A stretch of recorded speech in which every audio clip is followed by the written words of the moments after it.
Hey guys, tonight we drift into moonlight thick as wood glue over a Breton shipwright's final plank. Silver bleeds through cloud gaps, puddling on your workbench. There's salt crusting your eyelashes, the kind that cracks when you squint too hard. Real talk, you'd last 5 minutes aboard an actual 10th century cargo ship before weeping for Wi-Fi. Medieval Breton sailors navigated using star cycles and Gulf light patterns long before compasses washed ashore from China. So before you get comfortable, take a moment to like the video and subscribe. But only if you genuinely enjoy what I do here. Slide your location and local time into the comments. Let's map where this story laps against your coastline. Now dim the lights. Maybe turn on a fan for that soft background hum. Let's ease into tonight's journey together.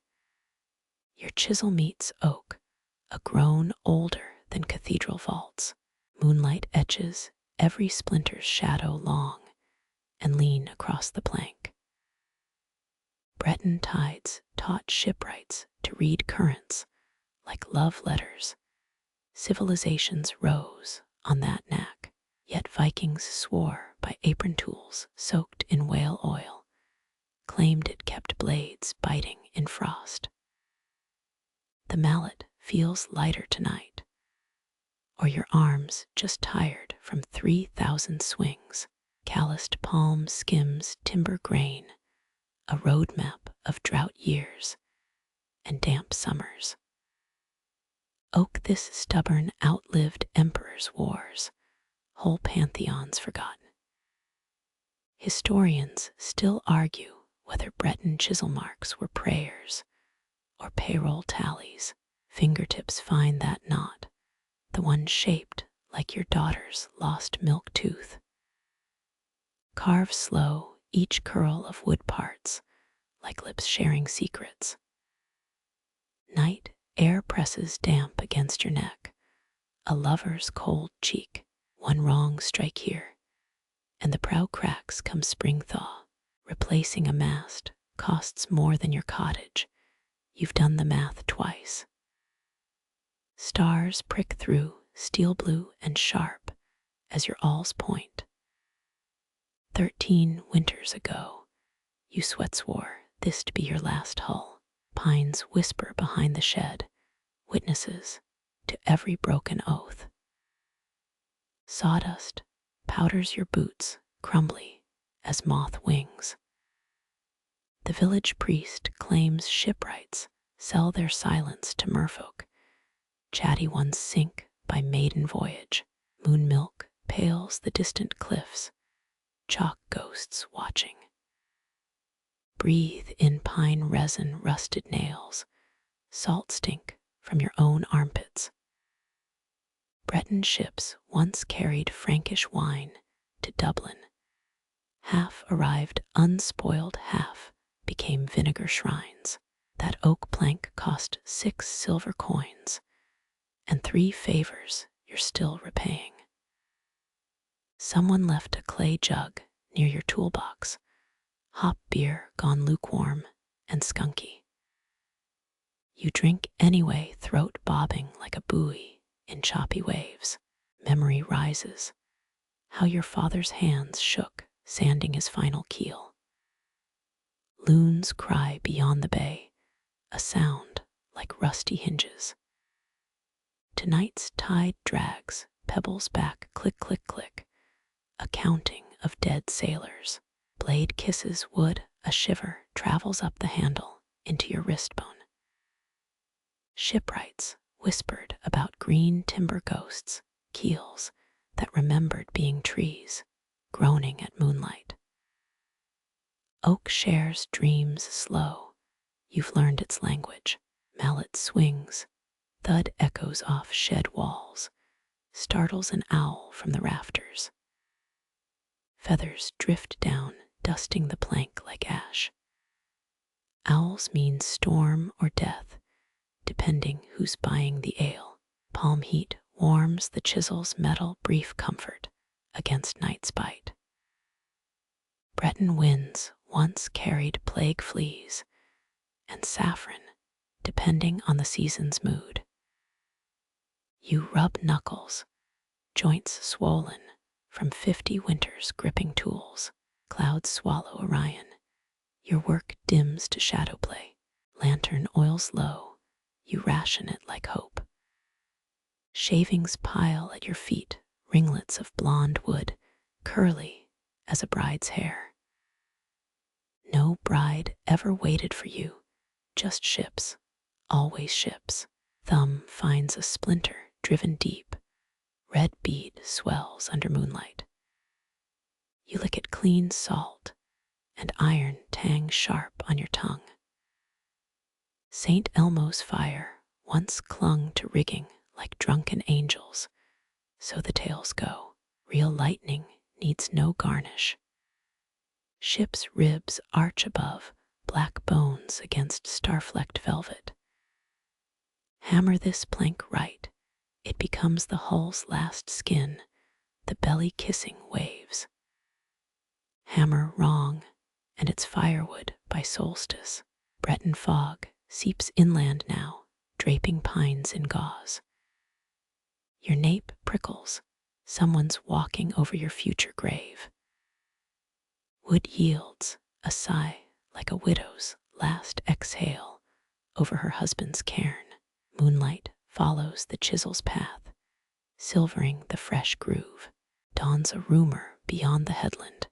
Maybe you'll beat it this time. Breath hangs visible candleweek and moth-white. Even now, you hear tide drag against shale, that eternal whisper. A night like this, your mother wove seaweed into her braids, said it kept storms off her washing line. She died dry, never once tasted salt foam. Mallet connects, wood splits clean sweetness like honey in your teeth. Memory stirs of a 7-year-old you watching your first merchant ship crack apart on the rocks.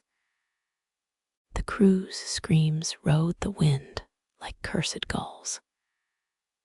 Oak grain swims under your touch, moon-drunk and murmuring. No need to carve your name here. The next plank, last plank waits. The Atlantic breathes out, cool mist settling on the ship's unfinished bones. Your knuckles brush against ribs of white oak, felled when Henry VII still ruled England. Experts think Breton shipbuilders preferred oak for its stubbornness against rot, though you curse its hardness today. Foam light dances where the hull isn't yet closed, like liquid ghosts sneaking aboard. Every splinter whispers a voyage that died on parchment. This one near your thumb, the spice run to Alexandria you planned at 20. That jagged fellow by your boot, the Arctic whaling trip, cancelled when frostbite took 2 fingers. You pocket the worst offenders, a shipwright's morbid scrapbook. Bleached sails snap overhead, left hanging after last week's squall. They hum a lullaby in E-flat, or is it the tinnitus again? Historians still argue whether medieval sailors actually sang shanties, or just groaned about blisters. You lean into the timber's resistance, channeling 3 centuries of Breton ancestors who did this exact swear-worthy chore. Your adze peels a ribbon of wood, curling like a lock of hair. 17 strokes later, you're sweating through linen, despite the night chill. Someone once told you 15th century caulkers used linen strands soaked in lanolin, not tar. You tried it last summer. The sheep's smell attracted seagulls, who mistook your mast for a giant toilet. Moonlight glints on a half-buried nail near the keel, probably from Le Rosier, the doomed frigate that sank carrying walnut veneer for Versailles. True story, divers found fragments in the 1980s near St. Malo. Your boot heel grinds the nail flat. Let future archaeologists weep over that puzzle. The eastern horizon pales, warning of dawn's interruption. You work faster, planing a stubborn curve that refuses to match its neighbor. Ever notice how oak grain argues like a drunk philosopher? This plank's whorls resemble your ex-wife's frown lines, same contempt for compromise. You shave another sliver, wondering if Viking ships groaned like this during construction. A gust pelts your neck with sea spray, the ocean's version of a cheeky tap on the shoulder. Your mallet answers, thwack, thwack, thwack, knocking sense into the wood. Local legends claim Bretons drove nails counterclockwise to confuse sea witches. You tried it once. The damn thing squealed like a stepped-on cat until you reversed it. Foam gathers in the hull's cradle, swirling around your boots. Tides coming in, eager to test your seams. You smear hot pitch over a hairline crack, the scent triggering memories of Lisbon's fish markets. That winter, you repaired pearl diver boats, tiny craft reeking of oysters and desperation. Overhead, the sails flap harder, straining at their ropes. One flaps loose, its corner whipping your ear. You bark a curse, lost to the wind, gracelessly stapling the rebellious canvas with 3 copper tacks. History won't record this moment, though your throbbing earlobe might. Seawater licks the keel, dark tongues probing your craftsmanship. The wood groans, a low C-sharp that vibrates in your molars. An old shipbreaker once swore oak remembers its roots, crying when separated from coastal cliffs.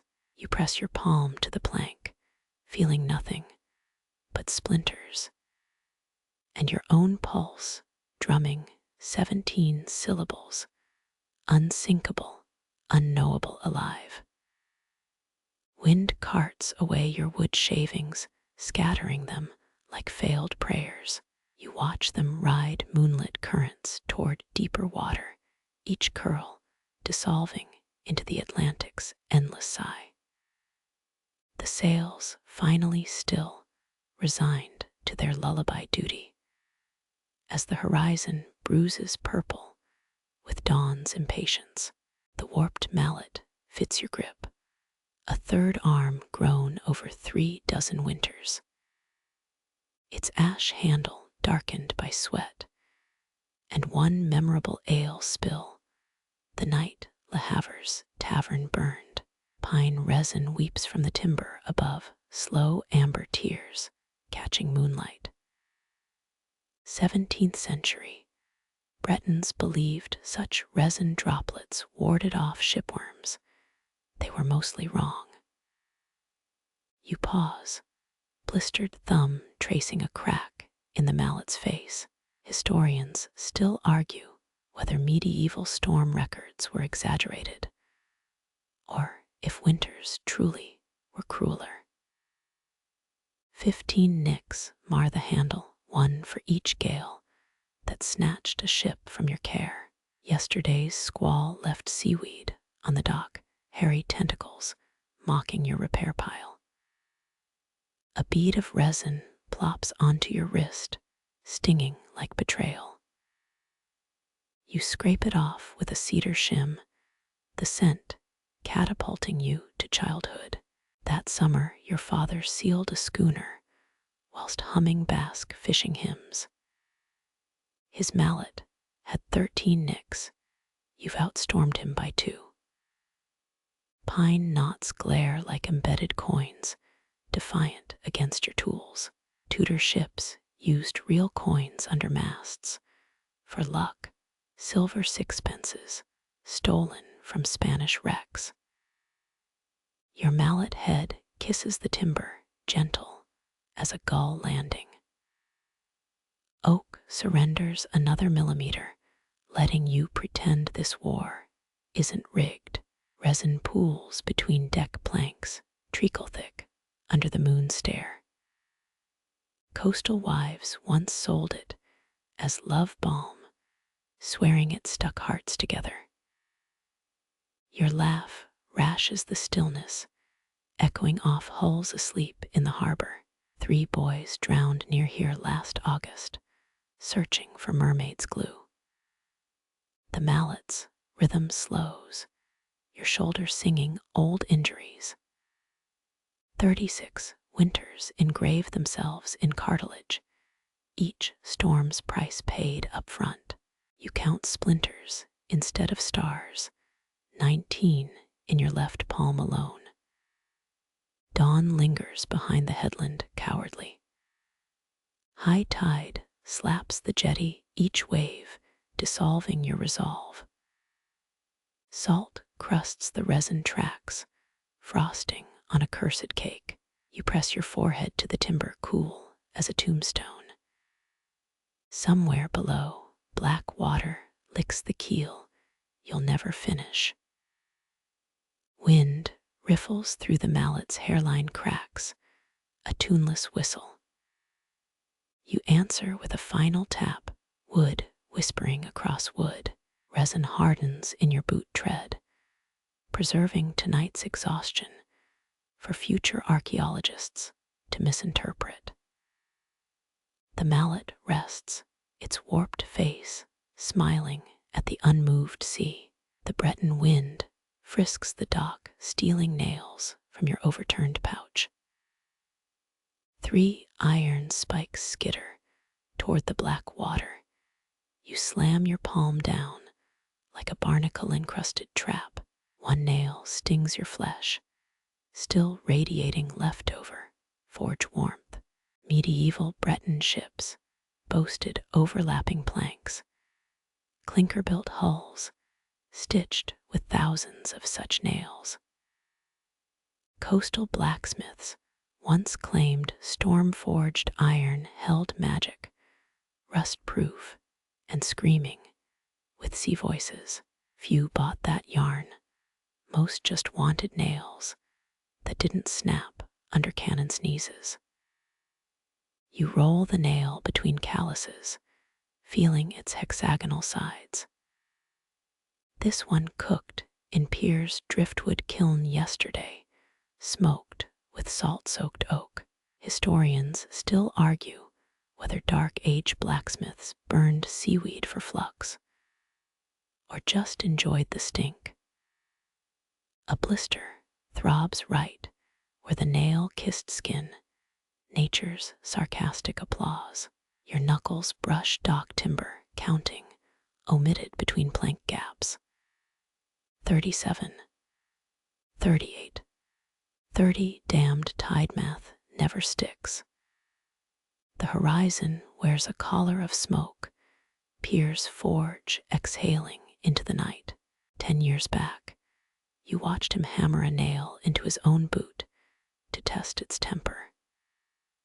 Staggered home singing, iron protruding like a misplaced spur. Squalls lick spray over the jetty, each gust scattering your remaining nails. 2 plunge into the froth, sacrifices to some merfolk's tool shed. Static crackles in your rolled sleeves, salt air conspiring with wool. Breton shipwrights rubbed linen with walnut oil to repel sparks, useful when your apprentice was a walking fire hazard. You rescue 4 nails from a puddle, staggering them into your belt like a nervous porcupine. Hawks smuggled stolen quills inside hollow nails during wartime. Or so that drunk minstrel crooned last solstice. Treason never sounded so feathery. Forge smoke braids itself above the village, a gray rope ascending moonward. You tuck the warm nail behind your ear, temporary pirate chic. Iron ore from nearby mines stained rivers red. Old-timers called it Earth's bleeding. Cheerful bunch. Your heels grind salt crust as pivots. Another joke about dancing with the tide dying on your tongue. Pier's hammer clangs in the distance, muffled by waves gnawing the shore. Leftover heat seeps from the nail into your skull, a phantom smithy in your bones. Tudor sailors put nails in their mouths during storms, believing iron silenced liar winds. You spit salt, nearly choking on practicality. One nail head gleams catchlight from a schooner's distant lantern. You flick it onto the half-laid deck, where it rolls into a knothole like a mouse fleeing daylight. Cold creeps up your wrists, metal's memory of warmth fading fast. 17th century nails had rose-shaped heads, a floral middle finger to splintering timber. You stockpiled dozens for your daughter's wedding chest before the fever took her laugh. The horizon's smoke thins, dissolving into nothingness. Pier's fire surrenders to dawn's approach, ash whispering into the Atlantic's wet throat. 3 gulls fight over a scrap near your toolbox, kerfuffle of wings and greed. You toss a nail at them, missing by a nautical mile. It plinks off a cleat, tumbling into oblivion between dock posts. Fishermen swear sunken nails sprout into reefs, housing clams that taste like regret. You've eaten enough chowder to confirm this. Your pocket yields 2 bent nails, victims of yesterday's mallet misfires. Medieval ships recycled them until they were mere iron threads, pirate haircare pins, according to tavern lies. Starlight pales above the dying forge smoke, celestial audience leaving early. Turn your collar up against the salt-pickled breeze, too awake now for poetry. The final nail balances on your thumb, its shadow a crooked sundial on the plank. 3 waves crash before you pocket it, talisman against unfunny punchlines. Forge smoke writes its farewell, one last curl above the drowning stars. Your knuckles press into the oak ridges, mirroring the wood's own knots. Arthritis paints your joints stiff, storm warnings without clouds.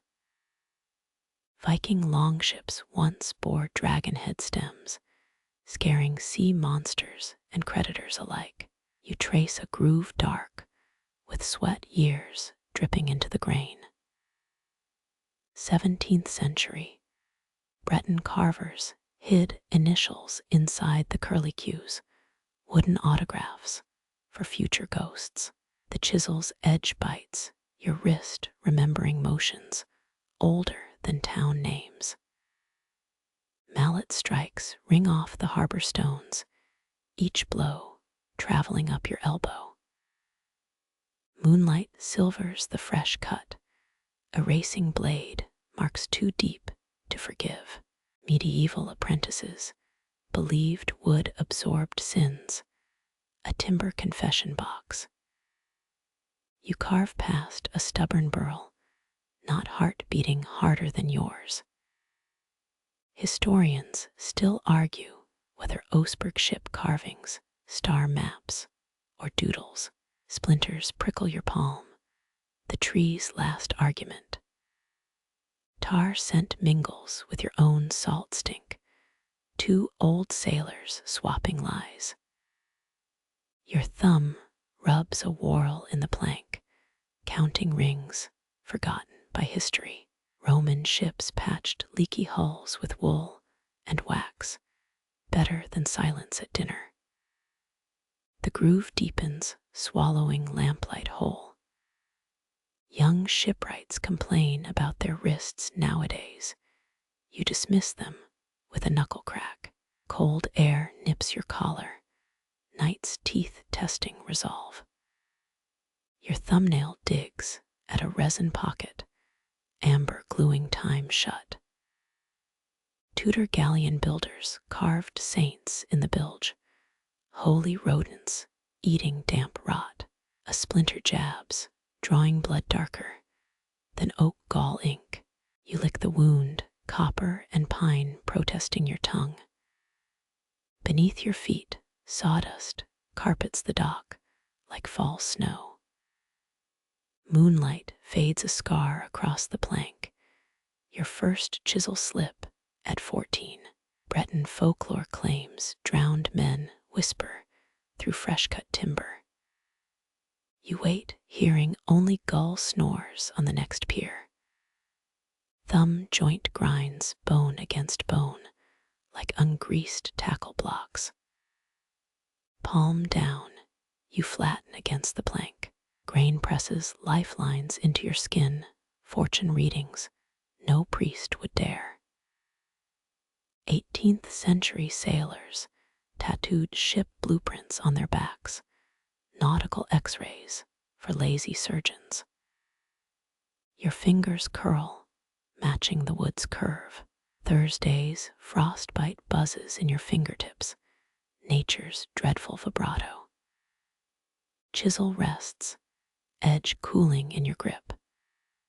Historians still debate if Egyptians built their first boats from papyrus or pride.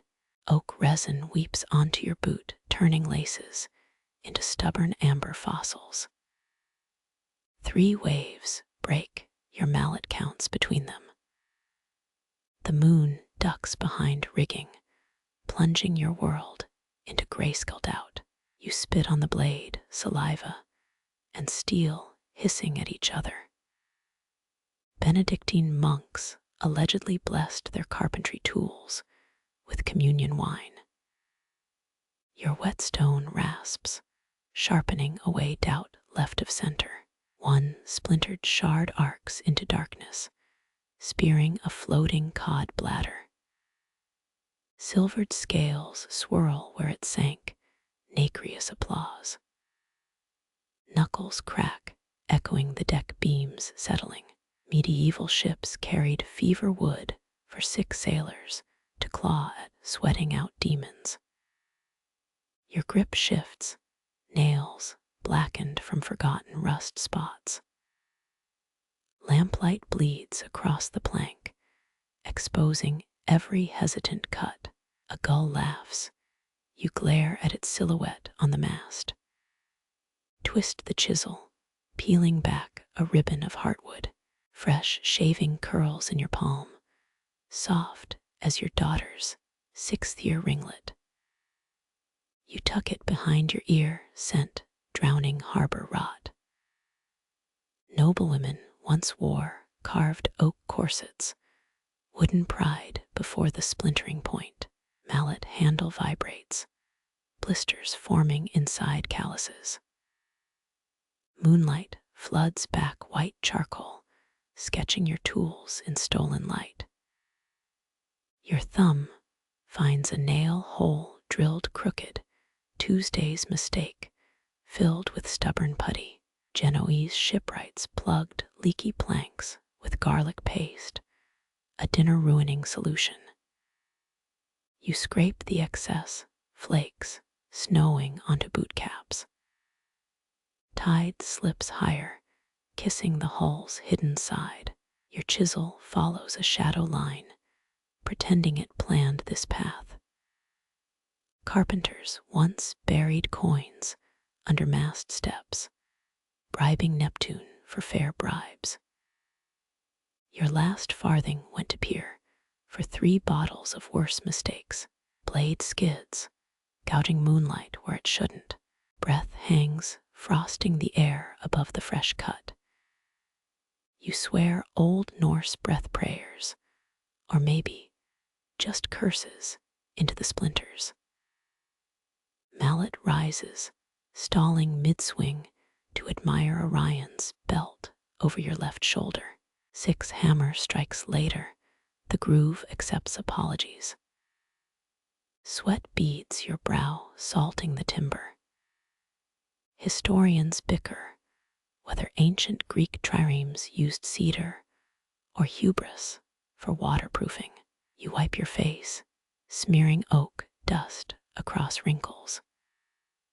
Palm print lingers, a ghost hand reaching from the plank.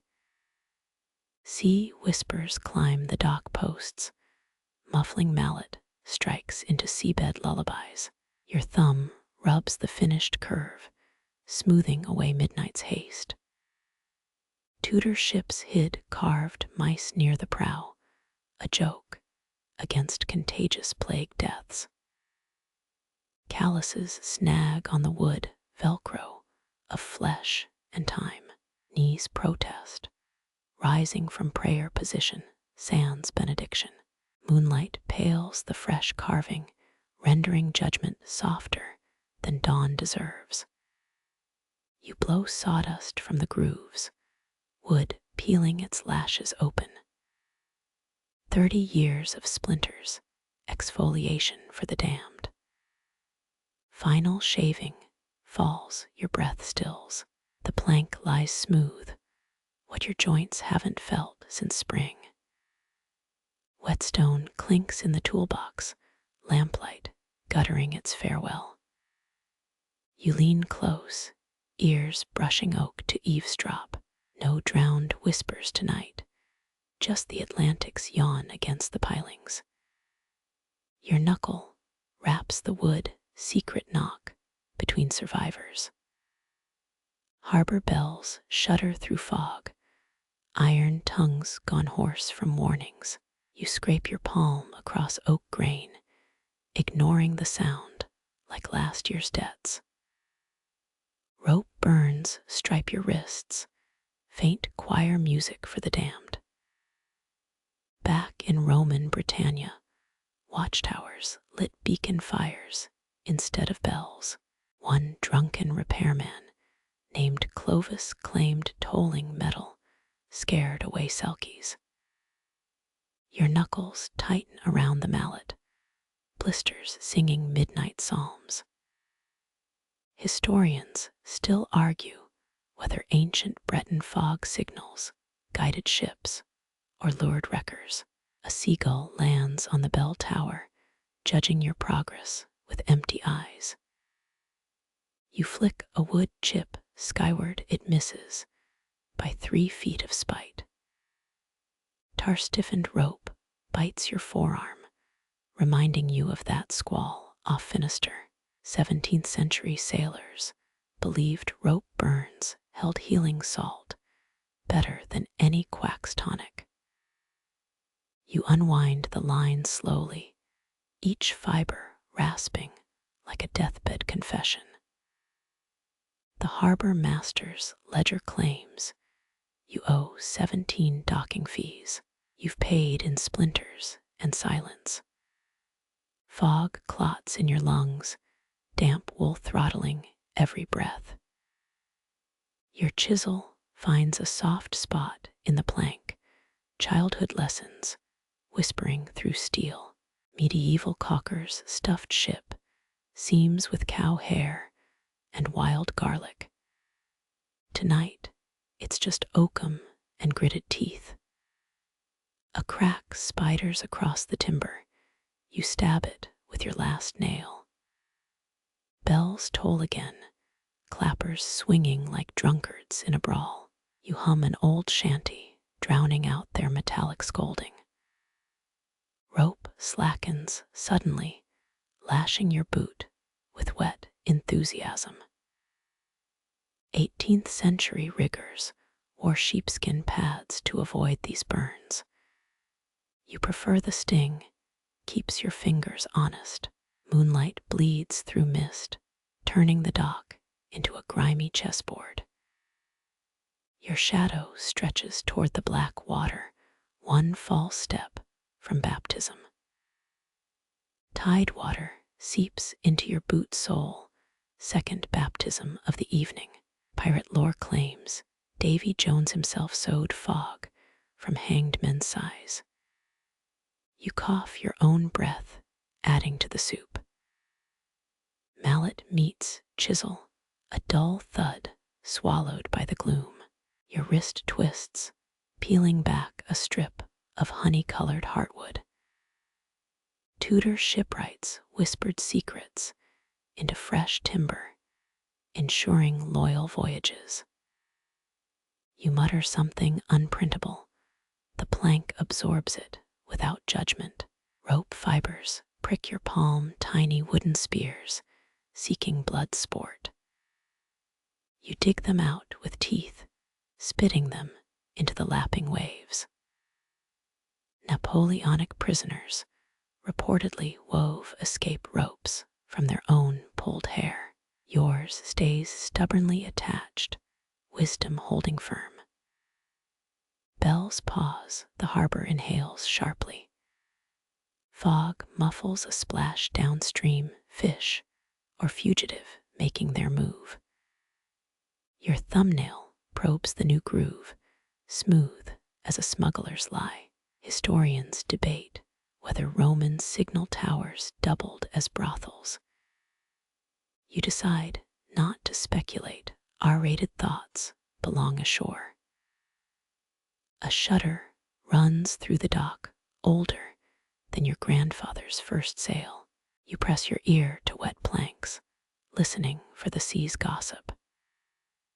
16th century, Breton wives allegedly drilled peepholes in ship hulls to spy on crews. Tonight, only brine sneaks through the cracks. Rope burns pulse in time with the bells, your body's faulty metronome. You wrap frayed hemp around your fist, testing the give like an old handshake. Blisters burst, staining the fibers with ode tribute. Fog thickens, swallowing the moon hole. Your fingers find the mallet by habit, wood worn darker than sin. One last strike sings out, piercing the woolen air. Beneath the dock, black water licks fresh sap from your cuts. The bell tower coughs, a final note dying in its throat. You spit into the harbor, salty defiance, sinking without witnesses. The harbor spit sinks, a tiny defiance swallowed without ripple. Your whalebone wedge groans in its groove, each push echoing oar strokes across frozen seas. Viking longboats used these ribs too, though yours came cheaper than bloodied raids. Local lore claims whales beach themselves just to gift shipwrights their bones. Historians still debate whether Norse raiders preferred right or left whale ribs, a fight as old as tides. Beneath the plank, black water murmurs of colder depths. You press harder, shoulder, remembering last winter's ice storm. Breton ships once leaked oil from porpoise fat between planks, a trick forgot now. Your wedge bites deeper, no blubber grace tonight. Wood surrenders sudden, arching into place like a lover's spine. 18th century shipwrights called this the mating curve, though you lack poetry's luxury. One splinter pierces your thumb payment for the timber's virtue. Beneath the gap, water sighs, as if disappointed. You trail fingers through the brine, cold enough to pickle regrets. Medieval sailors believed touching keel water summoned mermaid's vengeance. Your hand emerges unscathed, no webbed fingers yet. Whalebone creaks again, a whale song in miniature. You lean closer, breath frosting its yellowed surface. 19th century scrimshaw artists swore whale ribs hummed their dead kin's dirges. All you hear is strain. Mallet meets bone, a dull clunk spreading through the dock. Your wrist reverberates, tuning fork struck by ghosts. Tudor shipyards added lead weights to mallets for smoother strikes, ingenuity lost to penny pinching. Your tool stays stubbornly light. Above the waves, a seal's head breaks the black silk. Its eyes glint, judging your joinery. You toss a wood chip. It sinks like confidence. 17th century, Breton's thought seals carried drowned men's souls. You pray they're wrong, you owe too many debts. Plank edge kisses its neighbor, a perfect seam born from pressure. You smear tar across the Union black syrup, hotter than shame. Pompeii's boatyards used volcanic pitch for waterproofing. Your mix is mere pine and desperation. Underfoot, the dock shivers as tides shift allegiance. Whalebone groans deeper now, song becoming scream. You jam a spare nail alongside it, splintered peace offering. Shipworms dance below, tiny augurs drilling their own ballads. Moonlight thickens, silvering the sweat on your nape. You wipe it with a resin-crusted sleeve, exfoliation for the damned. Georgian dandies wore whalebone corsets. You prefer your ribs free for heaving breaths. Black water curls against the new plank, testing its resolve. A bubble rises, fish or phantom exhaling below. Napoleonic prisoners once blew air through plank gaps to fake hauntings. Your wood stays mute, good timber knows when to suffer quietly. Your palm slaps the fresh seam, a carpenter's applause. Whalebone sighs once more, then stills into obedient silence. Beneath your boot soles, the ocean whispers its next demand. Tide drags back, peeling seawater from wood like a scab. A gash shows itself below the waterline, purple heartwood, gnawed raw.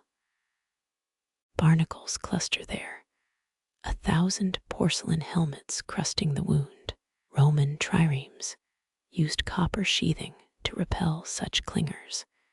Your ancestors couldn't afford the cure. You kneel, dock rot biting your kneecaps through threadbare pants. Salt crystals crackle under your palms while tracing the scar. 43 nail holes star the wood, each a ship's lost tooth. You know, they match the iron spikes sunk deep into Golgotha's relic. 17th century sailors swore those holy nails calmed storms. Your keel held no ghosts, only pitch and fatigue. Barnacles crunch under your thumbnail, brittle lives snapping. Their guts smear blue-gray, the same shade as Martinique's horizon. Historians still argue whether Columbus's crew scraped barnacles mid-voyage or let them slow their doom. You imagine tiny lives screaming, crushed under your callus. Moonlight glazes the keel's curve, exposing 3 generations of patches. Pine, plank over oak over cedar, a shipwright's sandwich of desperation. Tudor naval logs tell of captains burying their dead, Inside such seams, shrouds caulked alongside knotholes. Funny how rot and repair taste the same after decades. Your finger snags on a barnacle's razored lip, blood wells dark. Sucking the cut, you taste iron and old schooners. Breton wives once rubbed childbirth blood onto hulls for luck. Stupid how superstition clings harder than any shellfish. Tide shifts, a damp sigh climbing the shore. Black weed clings to the scar's edge, slick as a prosecutor's smile. During the Napoleonic Wars, prisoners sculpted tiny ships from such kelp. No one mentions how many swallowed their frail fleets whole. Barnacles whisper when waves retreat, a million tiny mouths gasping. You press your ear to the scar-chilled wood vibrating. Victorian naturalists swore barnacles sang to passing whales. All you hear is your own pulse, slow as a hanged man's drum. Knees creak louder than the dock when standing. Barnacles crunch under your heel, one final protest. Spanish galleons sank under their own barnacle weight. Did the crew feel the drag in their bones? Your back answers for them. Wind riffles the water, bringing harbor stink and dead ambitions. The scar catches moonlight, a siren's invitation to failure. 18th century mutineers carved twin scars into their ship's keels, marking their point of betrayal. You trace no such code, only a nephew's botched caulking job. Footsteps echo behind you until you realize it's just tide foam slapping pilings. Barnacles watch from their scarred fortress, accusing white eyes. You spit into the brine, missing them by a breath. Medieval pardoners sold barnacles as duckshell talismans against shipwreck. They always sank mid-transaction. Tides retreat leaves starfish stranded on the dock, five-fingered hands begging. You nudge one back towards brine pretzel-haired demon. Why do they look so judgmental, though shipworms race you for the prize? Breton wave slaves, they called them, those condemned to scrape hulls till the sea took them. Most lasted 17 winters. Iron hooks still hang barnacled under port breast's oldest pier. They jingle during spring tides. The keel's scar drinks shadow now, moon abandoning you to the hour before dawn. You crouch again, palm flat against the wound.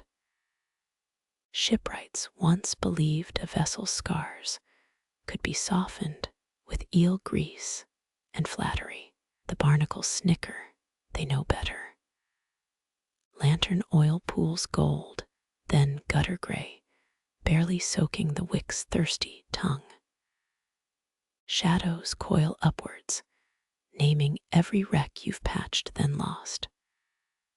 The Mari's Stella swallowed by a rogue wave off Finisterre, Clinker-Built splintered on smugglers' rocks. You whisper their fates into plank gaps, where oak holds secrets tighter than sailors. Flame shrinks to a blue pearl, oil thinner than late life hope. 17th century whalers rendered dolphin fat for lanterns, but yours reeks of rat trash and lard. The flicker paints ghost ships on the dock schooners with sails of spider silk. One shape loams familiar, shortened bow-leaning mast. Your breath snuffs it. Shadows writhe, pointing barnacled fingers at splintered seams. Viking longships decayed faster when buried upright, propped like dead kings. Yours prefers drowning horizontal. You press your cheek to wet timber, woodworms tickling your earlobe. Some claim they chew in Morse code. All you get is static. A plank gap chatters, wind whistling through rot. You answer with a hummed Breton hymn. Shipwrights once believed music kept oak from weeping. The lantern drowns your tune, spitting smoke like a scorned priest. Above rigging weaves moonlit cat's cradles across the deck. Below, your shadow couples with the hull's mimic. Historians still argue whether Phoenician traders cursed rivals by carving loved ones' names into sacrificial hulls. You trace your wife's initials, wood long since planed smooth. Thumb finds a knothole, plugged with pine tar and gull down. Tudor surgeons stuffed wounds with identical mush. Beneath it, something cold and metallic winks. An 1812 doubloon pinched between two fingers. Pirates bribed Dutch dockmasters with these, while their holds hid worse contraband. Lantern light quivers, exposing the doubloon's winged death's head. Spaniards insisted Cortés looted this design from Aztec burial masks. Your callus hides the grin kissing metal before resealing its tomb. Shadows thicken, spilling from the hull like squid ink. 8 men vanish yearly mending nocturnal leaks, or so the nameless island tavern claims. You listen for their whispers, only dock rats answer. Frost claws your neck, wind stealing breath as you stand. The lantern's final gasp blues the air, then surrenders. Darkness tastes of iron filings and spoiled oranges. Renaissance captains burned citrus rinds to cheat scurvy into retreat. Tonight rot winds blind your palm, maps the keel's spine. Each rib remembers the axe that birthed it. Merry roses oak groaned for decades before drowning, they say. Barnacles scrape your wrist, reminding you who really owns this grave. Plank gaps drink moonlight now, silver threads stitching shadow to timber. You press your lips to the widest crack. Medieval caulkers whispered confessions into hulls before sealing them, godless absences for godless voyages.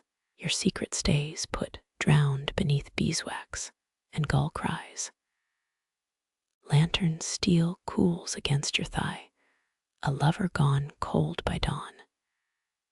Tide returns, licking the coin's hidden nest. Salt always finds its wages.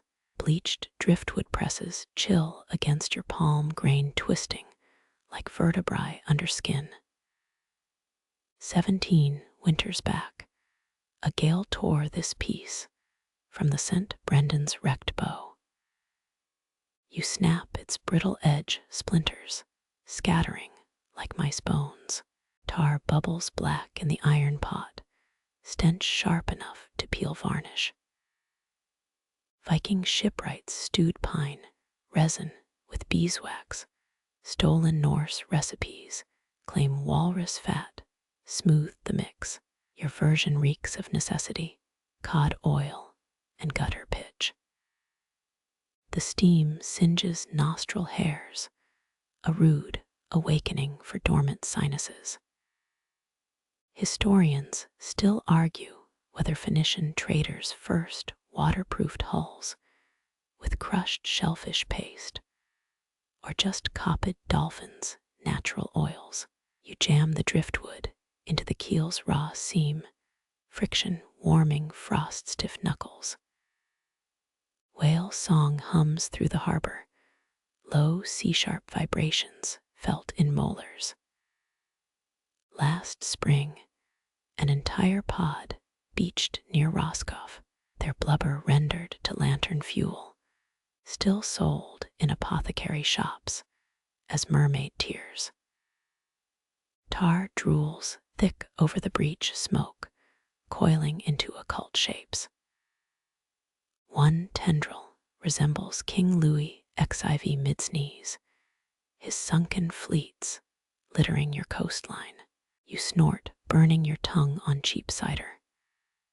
Some Breton wives whisper that splashing ale on fresh caulk prevents jealous spirits from sabotaging seams. Others say it just wastes good beer. Moonlight glints off the hardening pitch, obsidian glass under your calluses. Tudor surgeons used nearly identical tar for sealing battle wounds. Patient screams mistaken for demon expulsion. The driftwood groans, settling into its final birth. Empty nail bags flap like jellyfish carcasses at your boots. 53 copper tacks vanished tonight, sucked into the harbor's silted belly. A 16th century shipwreck off Dylan yielded 7,000 identical nails, all hammered by some dead man's ghost arm. Yours will join them by dawn. A gull dive bombs the cooling tar, claws skittering off its sticky skin. You flick sea salt at its retreating wings.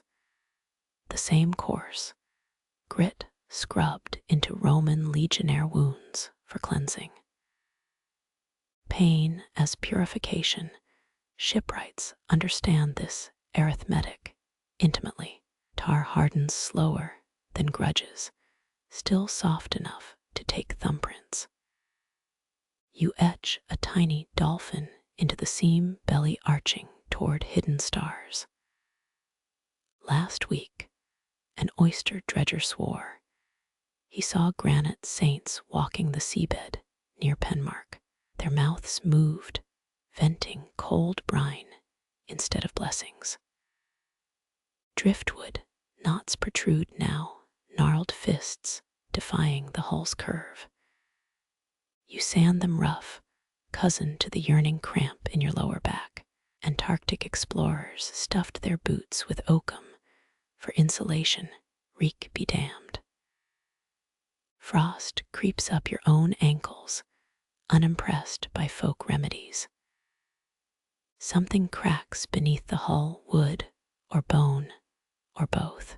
Tides returning, licking the fresh tar with saline curiosity.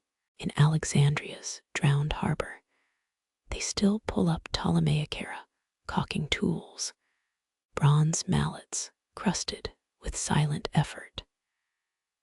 Your spine twinges, protesting another hour hunched over.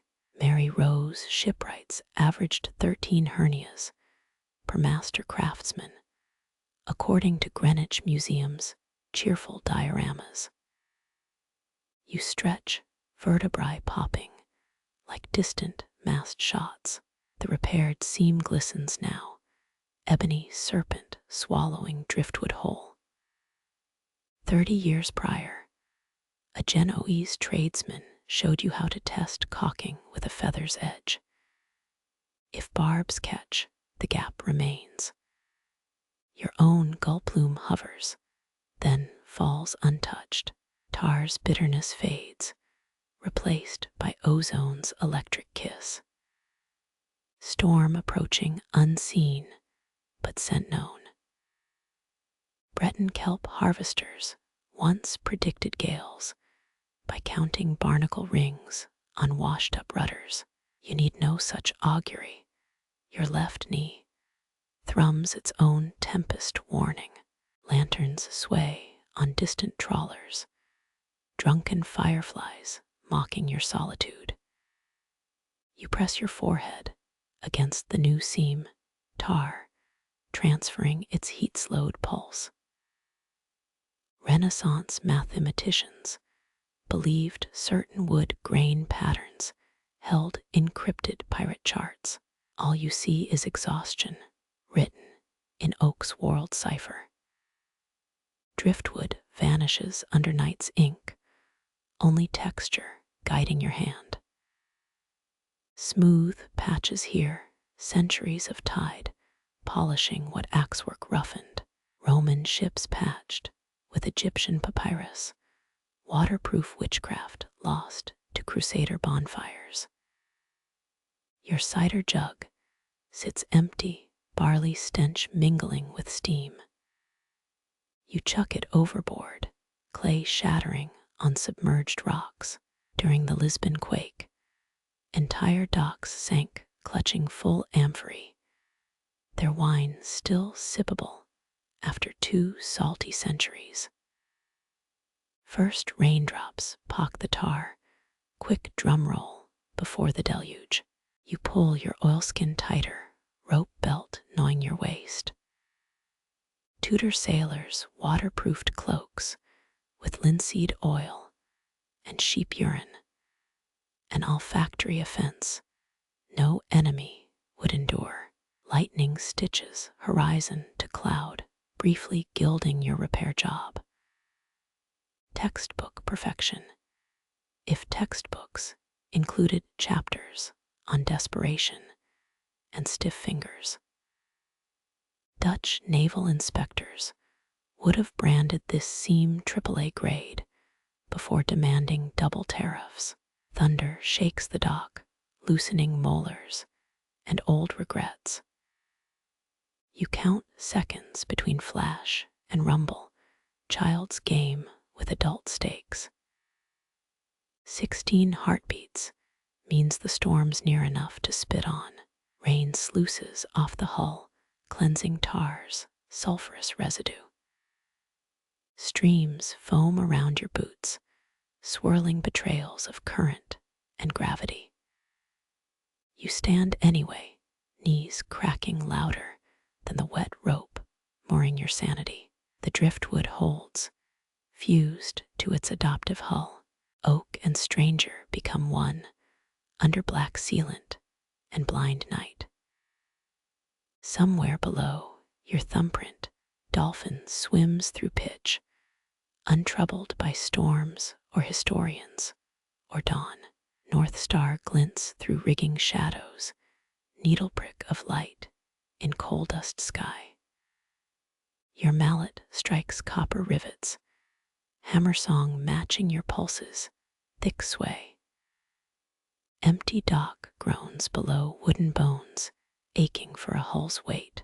17 nails left, each one forged from Cornish mine scrap. Tudor armorers used identical alloy for Henry VII's warship, Mary Rose. Hull panels still preserved in silt.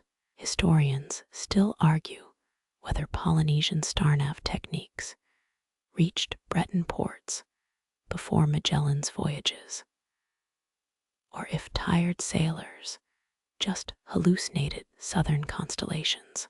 Rigging ropes sag like dead vines, their hemp fibers whispering. A fringe theory claims medieval ropes were soaked in mare's milk, supposedly preventing rot. Yours stink of gull guano and desperation. Mallet's rhythm falters, palm blister splitting fresh against hickory. You suck iron blood from the wound, familiar as tide tables.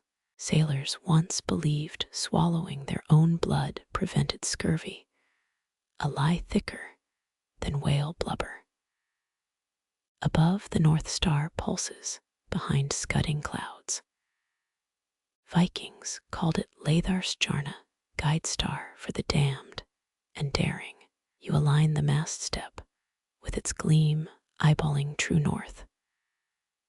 The compass in your pocket rusted shut years back during Solange's last storm season. Dock planks tremble underfoot, vibrating with each hammerfall. Each strike echoes across the vacant harbor, answering nothing.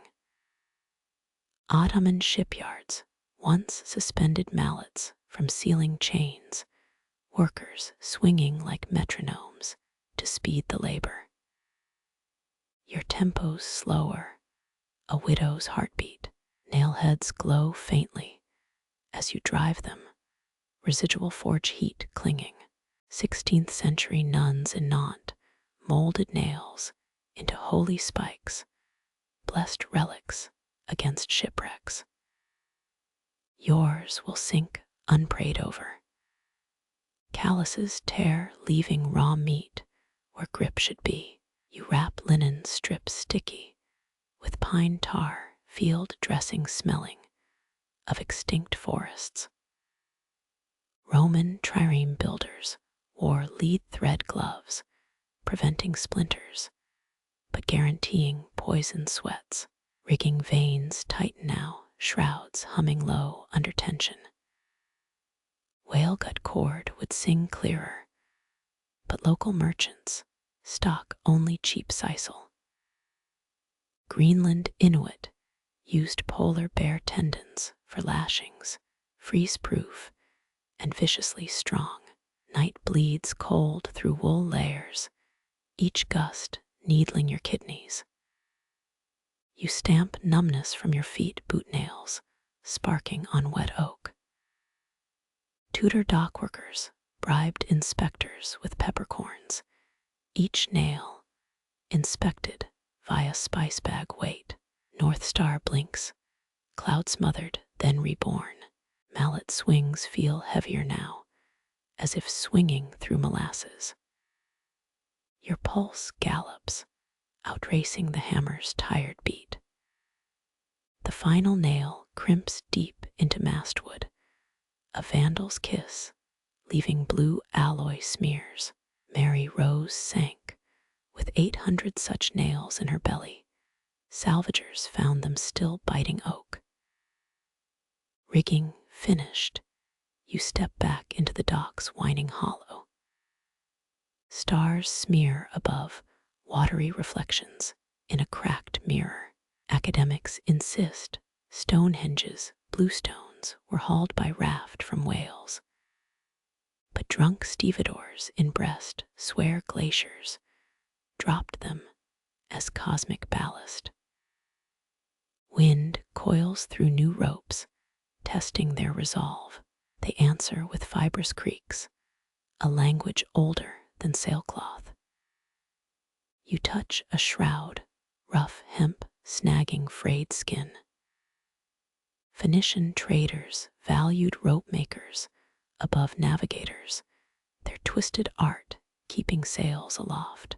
North Star fades behind a bruised cloud bank, its guidance revoked. Your hammer arm hangs slack, muscles jelly under tar-stiff wool. Leftover nails rattle in their pouch, pocket change for the harbor's hungry silt. The dock exhales long a timber sigh as tide strains its pilings. Portuguese caravels moored here centuries back, loaded with saffron and heartbreak. Their crews danced with Breton girls to tambourine lament, cheeks flushed with stolen wine. You spit salt phlegm over the edge, white vanish into black. Mallet's handle shows 17 notch scars, one for each lost ship. Boreal explorers carved wolf heads into their tools, warding off frost spirits. Your markings resemble tide charts, peak and trough, repeating endlessly. Rigging stands complete, a spiderweb gilded by weak starlight. It hums when the wind gusts, a proving bass note under the dock's complaint. Dutch shipwrights tested rig tension by plucking shrouds like lute strings, seeking harmonic perfection. Your pulse slows at last, falling out of sync with the sea's breath.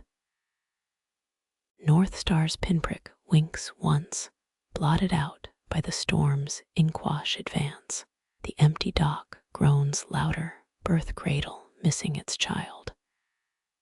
Codreek lifts from your sleeves, sea stink soaked deep as sailor tattoos. November frost glazes the nets now, each knot dipped in diamond dust.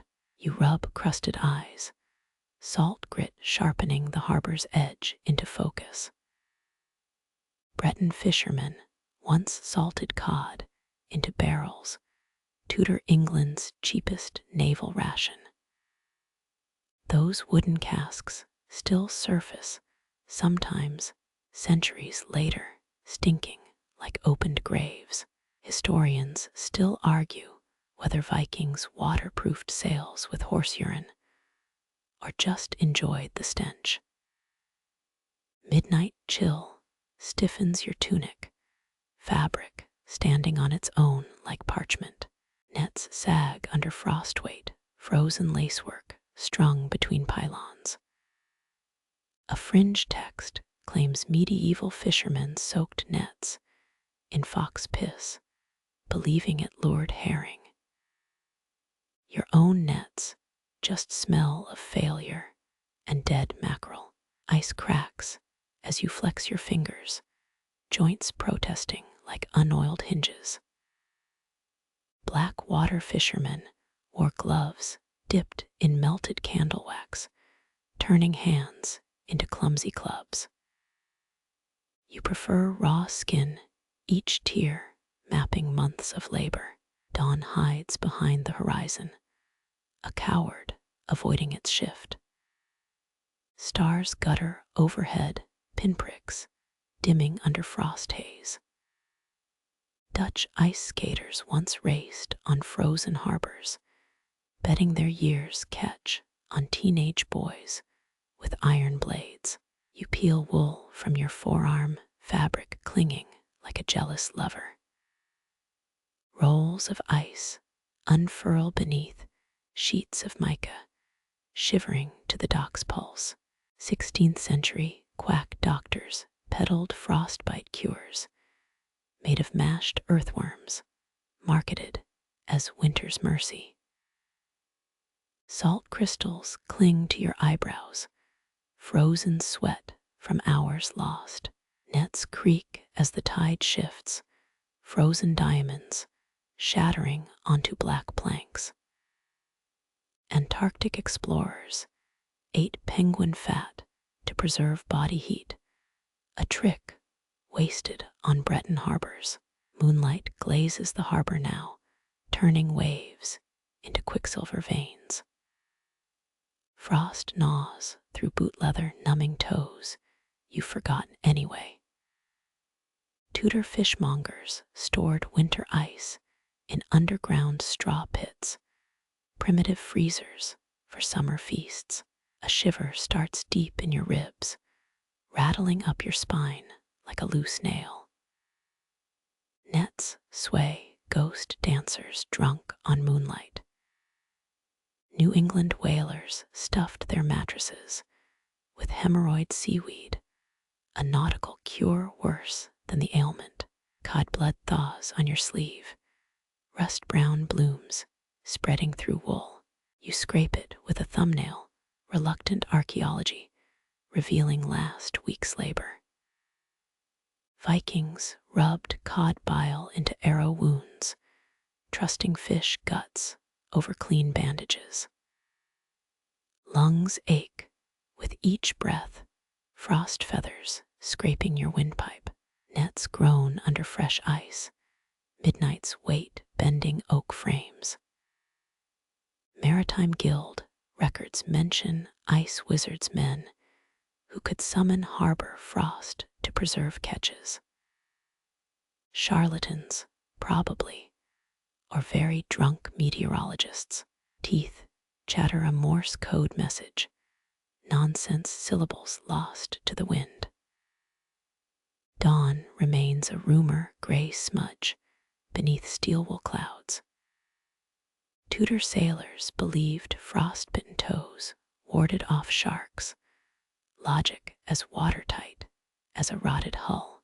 Your shadow stretches across the dock, black cutout, pasted on mercury waves. Nets shudder, frost-kissed lacework, fraying at the edges. Historians still argue whether the Little Ice Age sank more ships than storms, or just made wreck diving chillier. Hands find pockets, digging for warmth that isn't there. Caudric fades at last, replaced by the clean sting of frozen brine. You lick cracked lips, tasting Atlantic tears and your own iron blood. Rigging wires hum overhead, frozen strings plucked by the north wind. Frost patterns spread across deck planks, fern fronds etched by an invisible hand. Norse poets called winter Fimbulvetur, the endless night before apocalypse. Dramatic bastards, but you see their point. Memory flickers, Solange wiping cod blood from her cheek that first winter. Her laugh spun ice into music, a talent frost stole with the fever.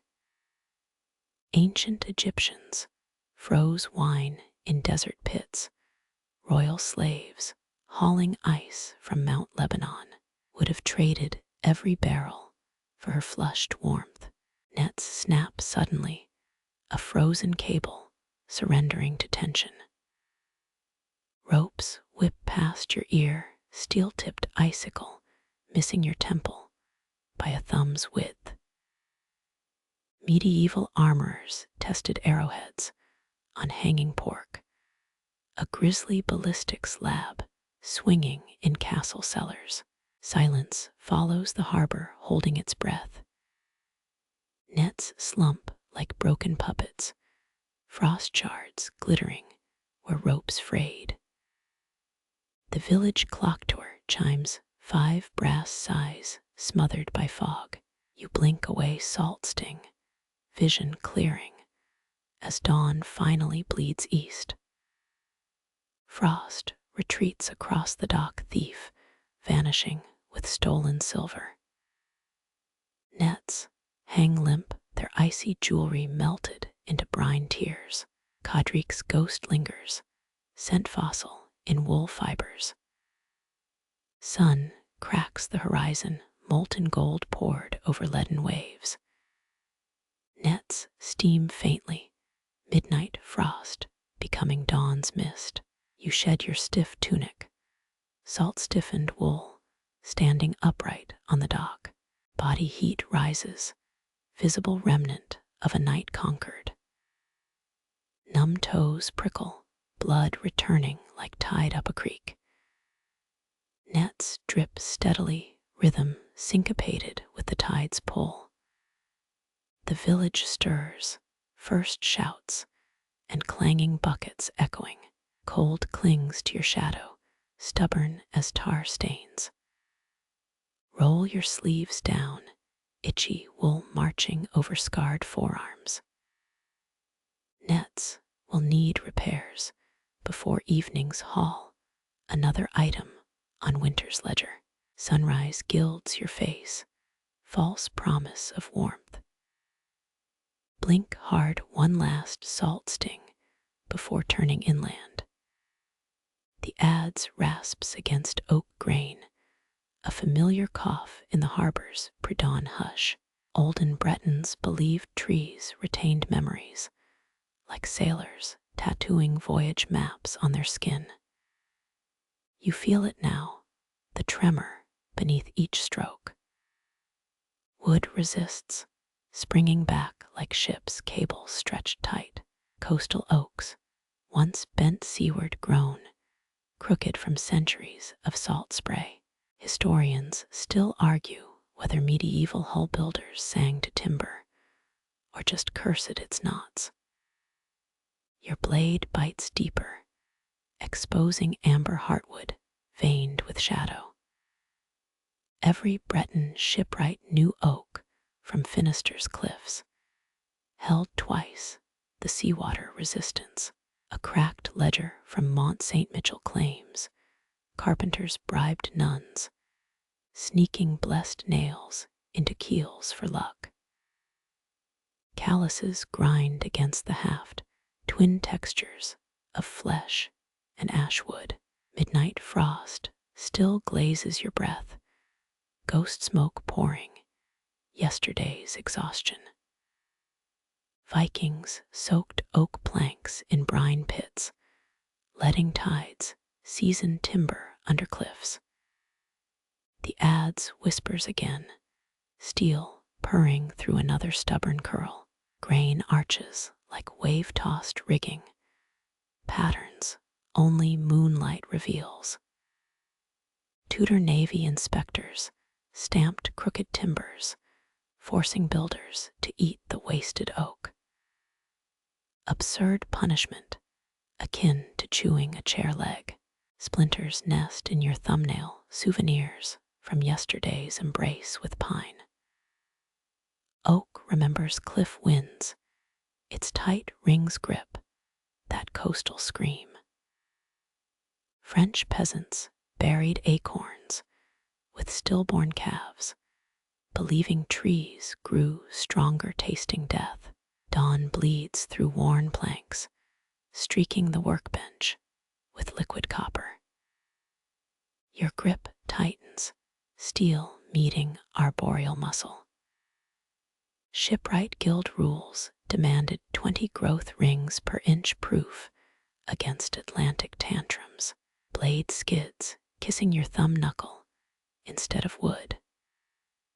Pain blooms cold, startling your spine upright. Silk Road merchants transported oak galls, swelling from wasp stings, as prized black dye ingredients. Blood purls along the groove, rust dark under fading stars. You press the wound into the plank, another sailor's oath sunk into grain. Library mice in Nantes chewed through maritime scrolls, leaving gaps where keel secrets hid. Sawdust tickles your nostrils, cedar sharp scent masking harbor rot. The adze rests now, steaming faintly in morning's weak gasp. Tudor dry docks used walnut shell paste, rubbed raw into leaks, till wood screamed mercy. Oak surrenders slowly, one shuddering curl at a time. Your spine mirrors timber's ache, twinned curves against gravity's lecture. Breton lore claims the oldest trees swallow tides, stealing the sea's hunger for their roots. Sunlight fingers the keel, exposing yesterday's seams needing tar kisses. You crouch trailing fingertips over the hungry gap. Mediterranean pirates bribed Venetian carpenters, learning how cedar groaned versus oak's stoicism before ramming. Glance westward, last stubborn stars melting into milky sky. The kestrel's back screeching at your stolen sunrise. Sailors once bored knots from figureheads, stuffing them with swallow feathers for swift voyages. Frost retreats up the beach, crusty lace, surrendering to wet sand. Your boothiel grinds a barnacle, pop hiss, like a tiny volcano dying. Shipworms ignore oak's tannins, a grudging respect between tree and parasite. Blade lifts again, mouth open for hunger or confession. Grain splits clean this time, revealing cliffs long turned to seabed dust. Mount St. Michael's monks brewed ale with bark tannins, a bitter draught for storm season faith. Respire, Atlantic's iron tang mixing with sweat and pine. Dawn has won, pinking the clouds like blood in wash basin water. Your palm cups the hull's arch, timber's ribs, answering yours through callous echo.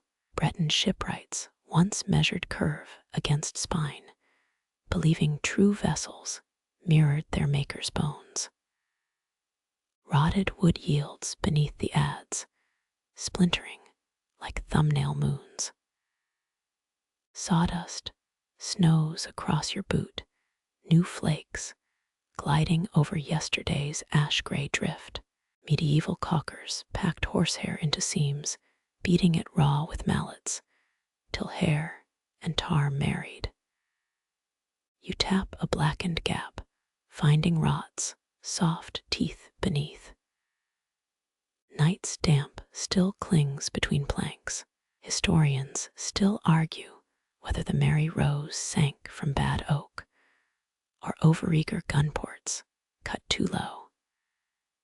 Your blade peels a worm-eaten strip sticky as old honeycomb. Knuckles graze the wood, same as testing bread dough's heat. Sailors whispered of sinking coins beneath the mast, trading silver for Poseidon's mercy. Your thumb finds a nail hole empty as a widow's coin purse. Fingers pry loose a splinter, cedar black, and curved like Saturn's ring. One tavern tale claims Baltic pirates soaked their ships in cow urine, swearing it repelled woodworms. You flick it seaward, a miniature harpoon lost to waves. Ribs twinge your own hull groaning with each stooped breath. Breton lords demanded prow height match their horse's neck, vanity disguised as naval law. You stretch backward, a drying sail catching wind. Tar bubbles in its pot stink, blunting dawn's salt perfume. Tudor surgeons used pine resin for wounds, a screaming alternative to stitches. You drizzle black syrup, watching it snake into the gash. Nails rake the repair, smearing tar deeper into the wound. Ship carpenters snuck maidenhair fern into keels, foolish charm against drowning. Your sleeve smudges the mess, linen tattooed for another week.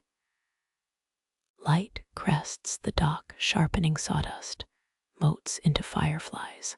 Leprous wood peels under your chisel, white rot chewing through 40 oak winters. Magazine scribes claimed Nelson's victory contained timber from 50 forests, each grove's ghost rowdy in battle. Steel bites clean wood beneath, blonde and sweet-smelling as orchard hay. 18th century dockyards hired boys to sing during hammering, keeping rhythms tight as rigging knots. Your mallet thumps, hollow heartbeat under palms. A rib shifts, or is it your breath? Blisters burst where the chisel haft jabs. Naval records show threefold more splinter wounds than cannon hits wood's vengeance against iron glory. Rot's edge crumbles like moldy cheese, releasing sour musk. Dutch shipwrights painted their hulls with cow bile, a reek thought to deter barnacles. You gag, spitting yesterday's herring taste. Fist-sized holes now pock the curve, cave mouths spewing sawdust snowdrifts. The galley cat rubs your ankle, silent judge of shoddy plank triage. Venetian dock cats famously refused boarding to ships doomed within the year. Moisture beads inside fresh cuts, the wood weeping unwillingly. Portsmouth apprentices drank turpentine punches, barely legal courage against 10-hour shifts. You swipe sweat, stinging eyes back to focus. Chisel skates off a knot, skittering toward the cat's paws. She yawns, unimpressed by near decapitation. Tudor inspectors fined workers for bloodstains, claiming gore weakened sacred timber. Blood trickles this time from split cuticles. You let it drip into the tar, rust swirls in a black sea. Fishermen swore bloody caulk prevented kraken attacks, ridiculous when jigging for mackerel. Palm slaps the new patch solid despite its oozing edges. Peasants believed ships swallowed their builders' souls at launch. Hence, all those runaway carpenters.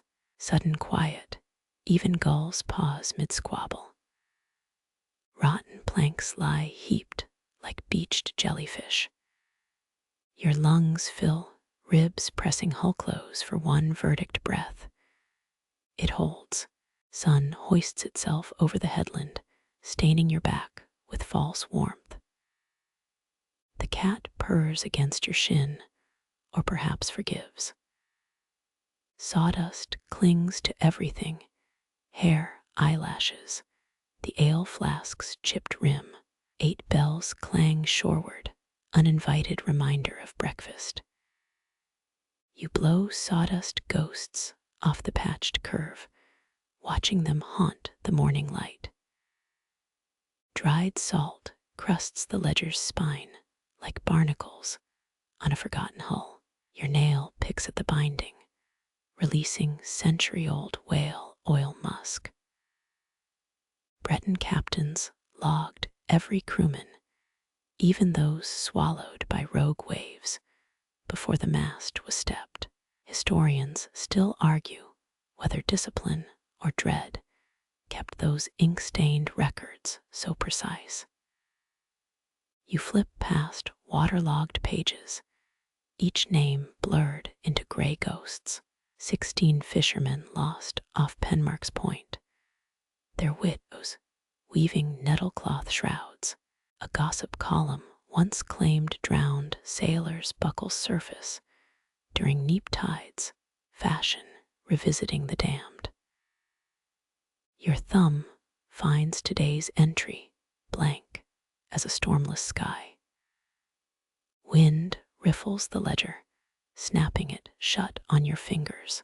A buckle glints in the tidal foam, half buried like pirate dental work. Tudor lads polished those brass squares, weakly believing shine diverted Poseidon's spite. You pocket it, heavy as a tavern promise. Inkwell sludge clings to its nib, thick as harbor mud. European merchants recorded timber imports in ledgers enchanted by monastery spells. Or so drunk stevedores swore, dotting the final I feels like hammering a coffin nail. Waves spit up another buckle, this one green with envy. Your knuckle bleeds where paper sliced it, adding iron to the shipwright's oath. Naval archives confirm half the Baltic fleet sank, with unsigned logs. Captains too proud to pen their doom. Blood drips onto the entry, blooming like a tiny poppy. Fishermen's children still debate whether this curses or consecrates the ship. Barnacle grit grinds beneath the ledger, dragging it seaward with the ebb tide. You stomp the corner, saving 17 winters' labor from dissolution. A buckle embeds itself in wet sand, grinning up like a drunkard's molar. Breton winds yank at the pages, trying to read your final verdict. Garage historians insist famous wrecks left ledger-shaped holes in seabed silt delicate as lace. You slap the book against your thigh, dead moths snowing from its gutters. 3 drops of seal oil preserve the signature, stinking like rancid butter. Tudor dockmasters taxed unsigned logs triple, profiting from maritime superstition. The ink feathers your name, branching into blue-black corals. Candle wax seals the entry, lumpy as a pauper's stew. Sailors whispered that ledgers drowned with ships bind crews to the captain for eternity, office work beyond the grave. You snap the spine closed, a sound like cracking knuckles. Tide strangles another buckle, hacking it onto shore. This one's silver, probably stolen from Versailles by a corsair with chronic indigestion. Your heel sinks beside it, leaving a sole print above the foam line. Damp warps the leather cover, bloated as drowned flesh. Ship's clerks often mixed lampblack with rum for midnight entries, hence all those poetic cargo lists. You wedge the ledger between two barnacled rocks, letting the Atlantic edit its contents. Gulls dive at the buckles, mistaking shine for herring scales. A Newfoundland museum displays a ledger unearthed in a cod's stomach, pages perfectly preserved by bile and brine. One bird retreats with brass in its beak, an awkward dowry for its mate. Sunset bleaches the ledger brown, as if aging decades in minutes. Your boot nudges it, dried seaweed clinging like desperate fingers. Waves retreat, exhaling a final buckle into twilight. This one's bronze, pockmarked by creatures you'll never name. English press gangs used buckles to identify pressed men's corpses, convenient tags when the sea coughed them up. You press its cold curve to your palm, a seafarer's last handshake. Darkness plucks the horizon's last thread. Salt crusts your lips, tasted or wept, no matter. The ledger stands vigil between stones, pages fluttering like moth wings against a lantern. Fingertips brush its spine one last time, grain worn smoother than a widow's wedding band. Tide surges, white tongues licking the rock shrine. Each wave whispers names the ledger never held, merchants' daughters, cabin boys, stowaways, with only stars for documentation. You turn shoreward, sand clinging to your soles like tenacious memory. Moonlight paints the buckles silver again, aligned now in a crescent on the strand. Small things, living empires, outliving you. The ledger groans as water finally claims it. A sigh you felt in your ribs 3 breaths before it came. Moonlight slips between your fingers as you kneel, your shadow merging with the hull's curve. That final nail waits in your apron pocket, bent 8 degrees shy of true.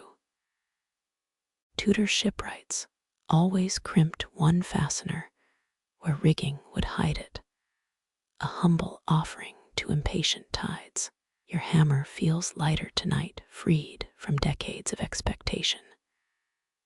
Wood accepts the nail's kiss without protest. No splintering cry like pine fresh from the saw. 17 winters ago, you'd have sworn oak groaned during fastening, a chorus of timber souls, now silence. Perhaps trees forgive us when we're near done. Beneath the waterline, your thumbnail traces the moon under wave sigil, each stroke echoing Celts, who carved such marks before Rome's galleys scraped these shores. Garage historians insist the symbol wards off Kraken attacks, conveniently ignoring squid prefer warmer latitudes. Bronze chisel glints, cool as a widow's wedding band. You etch the first crescent, shavings coiling like lockpickers' tools. Breton grandmothers once taught that wood remembers every cut, stores gossip in its rings. A splinter drives under your thumbnail, proof of arboreal vengeance. Historians still argue whether these markings guided ships or simply soothed sailors who feared charts. Tar scent sharpens as your knife deepens the groove, black resin welling like a poppy's blood. That old Newport legend whispers of figureheads blinking when their ship's name is carved, a notion you tested as a boy with a stolen cod knife. Seabirds mock your progress now, their cries like rusty hinges. One albatross glides past, wingtips skimming the mast. Tudor naturalists believed they housed drowned captains' spirits, hence the Gothic glares. Your palm smooths the symbol grain, accepting the blasphemy. Tide nuzzles the hull, breathing kelp stink across your wrists. You press your forehead to damp wood, a final secret shared. Somewhere below, that hidden nail winks in the gloom, a shy actor awaiting applause. Waves slap the dock, counting seconds until dawn's rude arrival. 3 gulls land on the sternpost, judges in wigs of salt and spite. Their beaks clack a verdict lost to wind. You flick a wood curl at them, a petty defiance. Their flight feathers catch moonlight, vanishing into the Atlantic's yawn. One drops a mackerel spine onto the deck, maybe tribute, maybe threat. Hammer hangs limp in your grip, its face dented from striking bolts, meant for softer hands. Naval archives list 74 shipwrights who drowned themselves in their own hulls, romantic fools or practical critics. You spit on the tool, a parting insult. Salt tang coats your tongue, brine and exhaustion blended. Rigging shivers, though the air's calm as a cathedral. Somewhere far off, a bell buoy tolls for no visible ship. You touch your moon under wave again, its curves darker than the surrounding wood. 17th century poets claimed such sigils glowed when vessels neared doom, faint as foxfire in rotten stumps. A fish jumps, silver belly flashing like a dagger tossed skyward. The nailhead winks once, honoring its ancestors who held the merry rose together until Henry VII's pride sank her. Your knees crack as you rise, old joints mimicking deck timbers in a swell. Seabirds whirl higher now, screams fraying into wind. Approval or obituary, their debate outlives you either way. Last starlight bleeds from the western sky, your carving already fading into the hull's embrace. When the tide turns, wood swells shut the grooves, burying your confession where only serpents might read it. Leather bites into your palm, the awl's bone handle worn smooth by 73 voyages worth of grips. Calluses ridge your thumb pad like miniature reef lines, a chart only blisters could love. You brace against the keel, half expecting Atlantic cold to seep through fresh-planed oak. The awl's tip finds a seam nestled between 2 copper rivets Tudor dockmasters would have taxed as frivolous. A push, wrong angle. The blade skitters off hardened skin. Shipwrights once swore by pig bristle gloves, until proven sailors proved bare hands grip better during squalls. Rain-soaked decks make quick arguments. You press harder, all trembling. Callus splits, a hot sting racing up your wrist. Whole British fleets got built on such micro-sacrifices, though Admiralty logs never mentioned split thumbs. Blood wells thick as pine sap in July heat. 17th century ironworkers whispered that a master's blood tempered steel better than quenching brine. Yours drips rust-dark onto fresh timber, each droplet soaking deeper than logic allows. Historians still argue whether shipbuilders bled onto hulls as ritual or just lacked bandages. You watch scarlet sink into grain, answering nothing. The awl clatters to the deck, its job done before you meant it. Old Breton tales claim ships with craftsmen's blood in their bones, twist toward home in gales.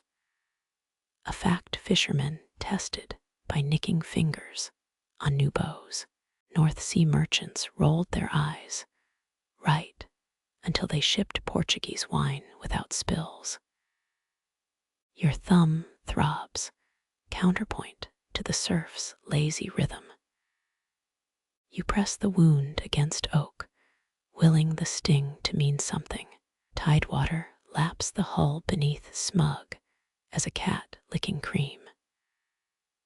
Dawn purples the eastern sky. Merchants will crowd docks within the hour. One crimson bead clings to a wood whorl, refusing absorption like a stubborn diplomat. Tudor carpenters called such spots dry hearts, bad luck needing tar burials. Salt wind gusts, sharpening the coppery tang. Gulls swoop low, hoping you're gutting mackerel. Your workshop ledger lies open nearby, page corners fluttering like moth wings. 17 generations of ink blots chronicle everything from mast fittings to stillbirths. A tradition started when Henry VII's dockmaster demanded accountability. You spit toward the water, missing the nearest gull by yards. Rigging hums, a diminished chord, as loose lines slap cedar posts. Blood still seeps slower now, tracking down the keel toward black water. That New Bedford yarn whispers of hulls who drank builders' blood swimming faster, chasing whalers across frozen straits. You flex your thumb, cracking the drying crust. Sunrise gilds the harbor, turning tar streaks to gold filigree. 3 stinging waders stalk the shallows, probing mud for breakfast clams. Their beaks click against pebbles, mocking your stillness. Your blood smears into the wood's runoff channels, vanishing like letters tossed overboard mid-voyage. When French privateers captured the White Hart in 1592, their captain reportedly found the hold full of wine barrels, nothing else. Somewhere inland, a church bell counts the hour. 6 muffed strikes, half drowned in sea haze. Your thumbprint glistens on the keel, a transitory signature. Cleopatra's barge builders allegedly mixed amber dust with human blood for waterproofing. According to scrolls, Alexandria forgot to burn. Seabirds scream disapproval or hunger, their motives blissfully ambiguous. Dawn heat prickles your nape, a wool cloak's worth of sweat.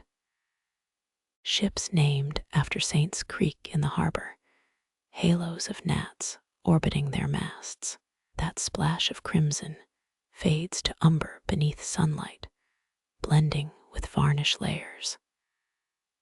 Tide ebbs, uncovering kelp strands clinging to the new wood like beggars to a rich man's cloak. You rise, knees protesting like unoiled capstans.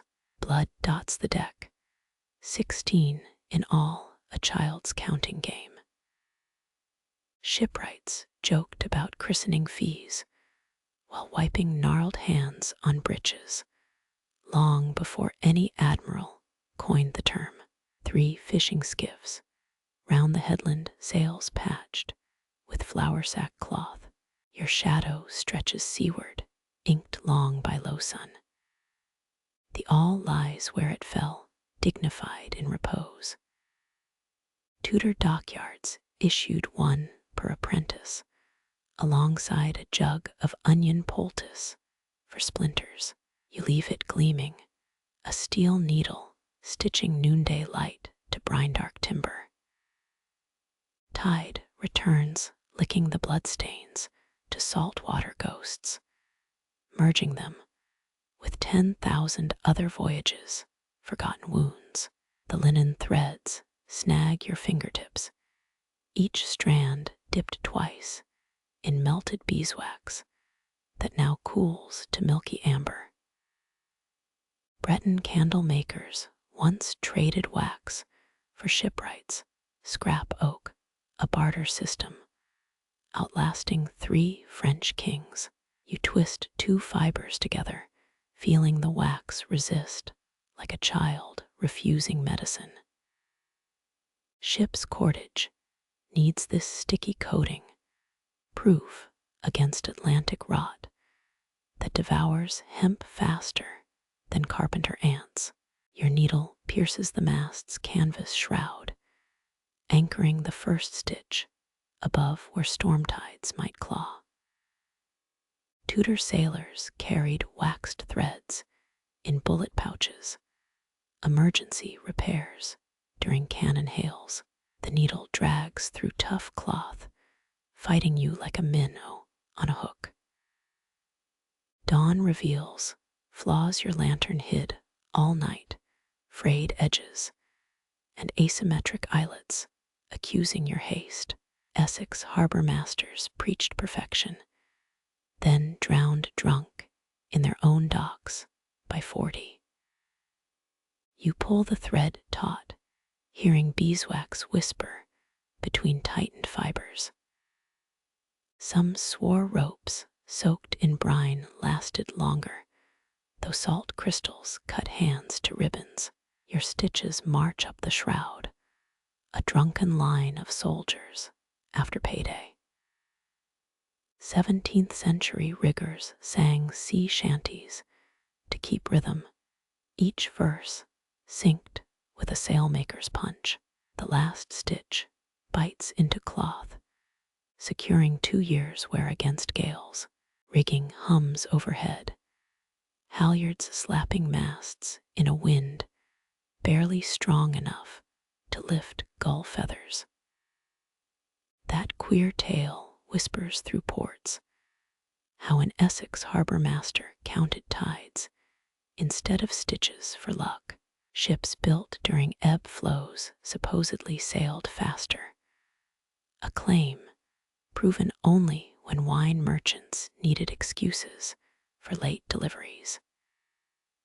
You spit on the final knot, hardening the wax with morning chill.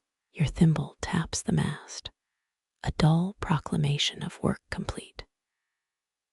Warships once deployed entire crews just to maintain shrouds, their wages paid in salt cod and grudges. Beeswax clings under your nails, stubborn as barnacles on a stone jetty. Historians still argue whether nautical knots were coded messages or just practical. You've met sailors who couldn't spell their own names. The eastern sky pales like overwashed denim. Dawn gossips, spreading light as currency. You rub crusted salt from your eyelashes, each blink scraping like sandpaper. That old rigging tremor builds, a vibration felt more in teeth than ears. Some called it the ship's soul tuning itself, others blamed loose bolts in the crow's nest. Your needle finds its leather sheath, retiring until the next torn sail or snapped stay. 3 gulls land on the crosstrees, judging your stitching with cocked heads. North Sea mothers taught children to thread needles before writing alphabets. Blistered literacy, born of necessity. You flick a wax chip at the birds, missing by half a mast's height. The rigging's hum dips lower, a bass note felt in your boot heels. Perhaps it's the wind changing, or sleep deprivation tuning your ears strange. Your last wax ball rolls deckward chased by a breeze smelling of low-tide kelp. You let it go, a sacrifice to the harbor's slick cobbles below. Tudor longbows used similar wax strings, dry conditions, snapping lesser fibers mid-battle. The shroud hangs finished, its stitches gleaming like slug trails on wet stone. Rigging still murmurs, thrumming a lullaby only insomniac ships remember. The anchor chain lies coiled like the neck of a sleeping gull, each link glinting wet from harbor mist. You crouch to test the first iron loop, your thumb scraping off flakes of rust as red as Sumerian pottery. Viking age ships used rocks and hemp ropes for anchors, a fact tourists whisper at Bergen's docks. Your callus catches on a weakened weld, the flaw hidden beneath centuries of paint. Cold iron bites your palm, older than the nails in your boots. Sailors once whispered that anchor chains kept memories, each shipwreck etching stories into the metal. You tap the next link with a chipped marlinspike, listening for cracks. Iron groans, complaints stored since some Swedish foundry forged it. 17th century pursers recorded every anchor's weight in ledgers, but never their curses. 73 links remain, each needing inspection. You count like a shepherd tallying sheep, if sheep could sink ships. Tudor admirals find captains whose anchor chains lacked 2 spare links, a rule made after the siege of Calais. Rust powders the deck like paprika spilled from a market stall. Your fingernail digs at a suspicious joint, flakes drifting onto your boot toe. The 4th link betrays you, a hairline fissure snaking through decades of paint. Historians still argue whether iron chains replaced hemp before the 14th century. Your blisters vote yes. You wrap the bad link with frayed marking tape, blue against rust. Essex boys once sold counterfeit chains to Navy suppliers, tar disguised as iron, until storms proved otherwise. Wind carries the scent of the village bakery, charred rye, undercutting harbor brine. The chain's curve mimics your own hunched shoulders, labor's sculpture. You spit on the next link, polishing it with your sleeve edge. Early anchors bore saints' names scratched into their stocks, offering safety through divine bureaucracy. Tiny iron flakes cling to your wrist hairs, punk glitter for the shipwright's ball. 12 links show pitting rough as salmon skin. Shipbuilders near Oslo soaked chains in whale oil against salt's hunger. Your marlin spike pokes a crater, spearing through to daylight. Old chains moan when lifted, their complaints archived in tidal charts. You imagine this iron as ore buried beneath Scandinavian pines before trigonometry existed. Halfway down the coil, the links tighten their spiral. Mariners feared chains more than ropes. Steel doesn't forgive snapped links like hemp. You spot a repair weld bubbled bronze, sealing some past disaster. Norse traders counted anchor tethers as family heirlooms, better legacy than cod-cursed sons. Rust dust stings your nostrils, metallic ghost of forgotten harbors. The weakest link wears a crown of verdigris, green as mermaid scales. Fishermen off Brittany still toss coins into anchor chains for winds deaf to polite prayers. You hook a finger through the corroded loop, testing for play. Iron flakes scatter like red pollen, blooming wherever they land. Rigging overhead hums agreement, approving your scrutiny. You reach the final links, ghost cold from lying against the keel. Dutch warships painted chains white to spot weaknesses between battles. Your spine pops straight, 12 minutes bent like a question mark. The last link bears a foundry stamp, 3 crossed hammers worn to faint scars. Tudor dockworkers napped inside anchor coils, snoring through captain's inspections. Cold seeps through your kneecaps, harbor stones transferring their chill upwards. One flake of rust lands on your tongue bitter as a lie. Historians love debating anchors. You prefer things that float. The chain lies inspected, its flaws catalogued. Atlantic gulls scream like rusty hinges, begging you to toss the weakest link. Your lower back protests, remembering 3 decades of stooped labor. Dawn gilds the chain's intact loops, gold highlighting deception's absence. Rivermen along the Loire claim anchor, chains steal moonlight to shine beneath overcast waves. Iron dust coats your hands, war paint for dryland sailors. The harbor exhales, lifting seaweed scraps against the hull. You twist to view the entire coil, a black serpent napping on oak. 97 links approved, 3 condemned. 17th century poems compared anchor chains to lovers' vows, both prone to snapping under strain.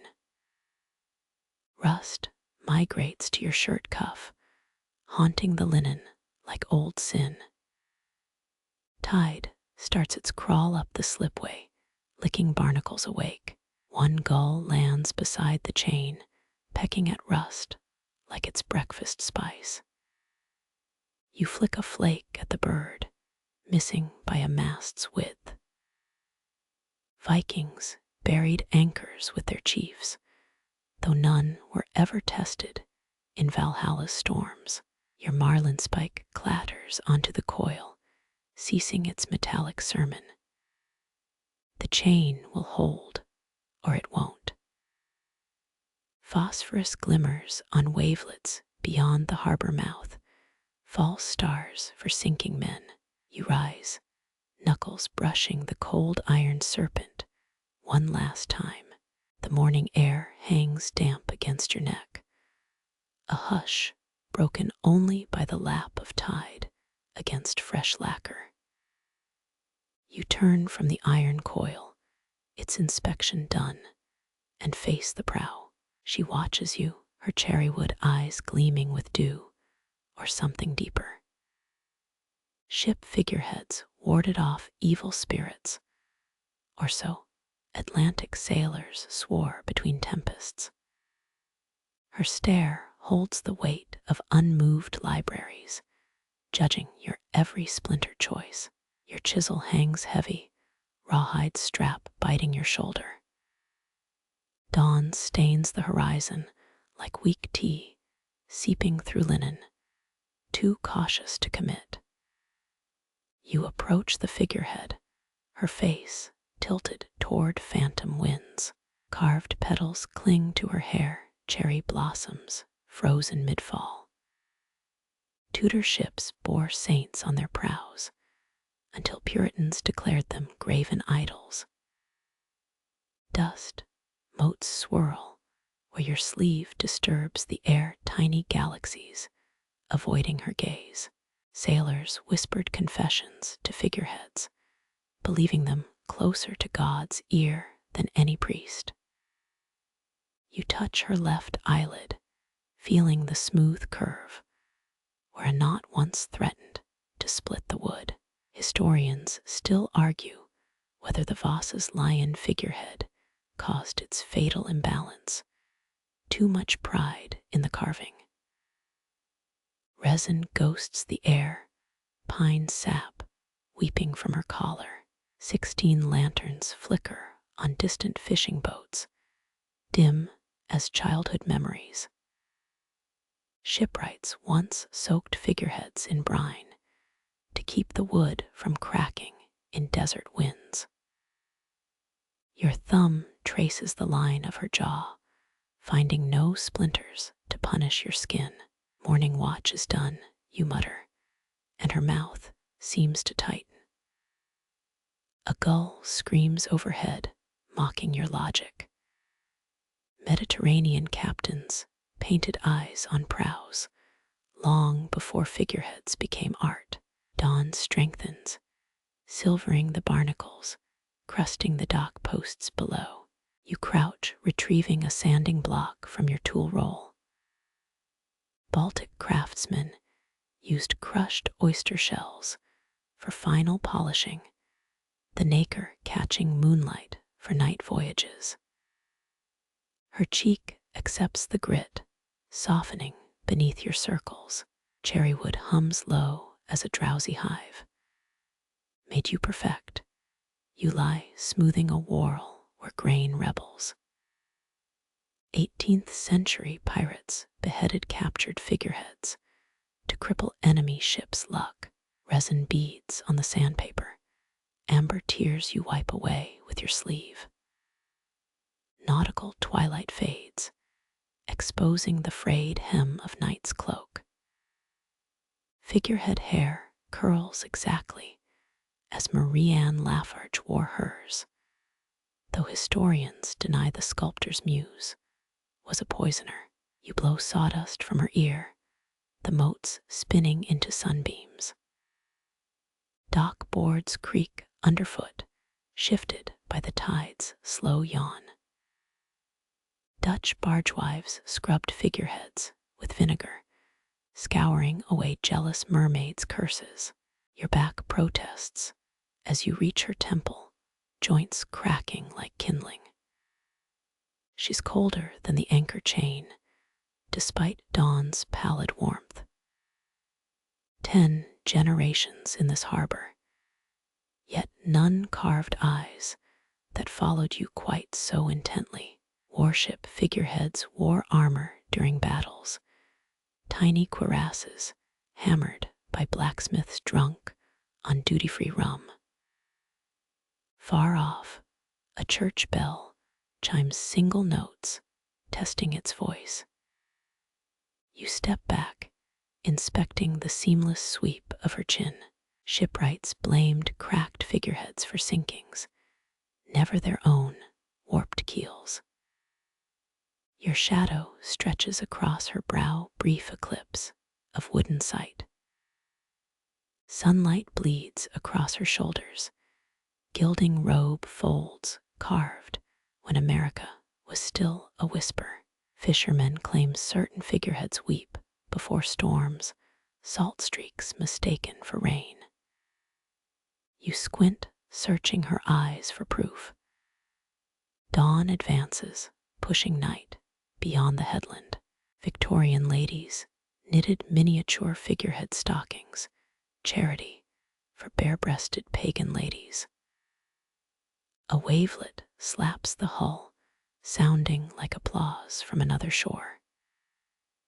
You press your palm flat against her collarbone, cherrywood pulsing faint as a moth beneath glass.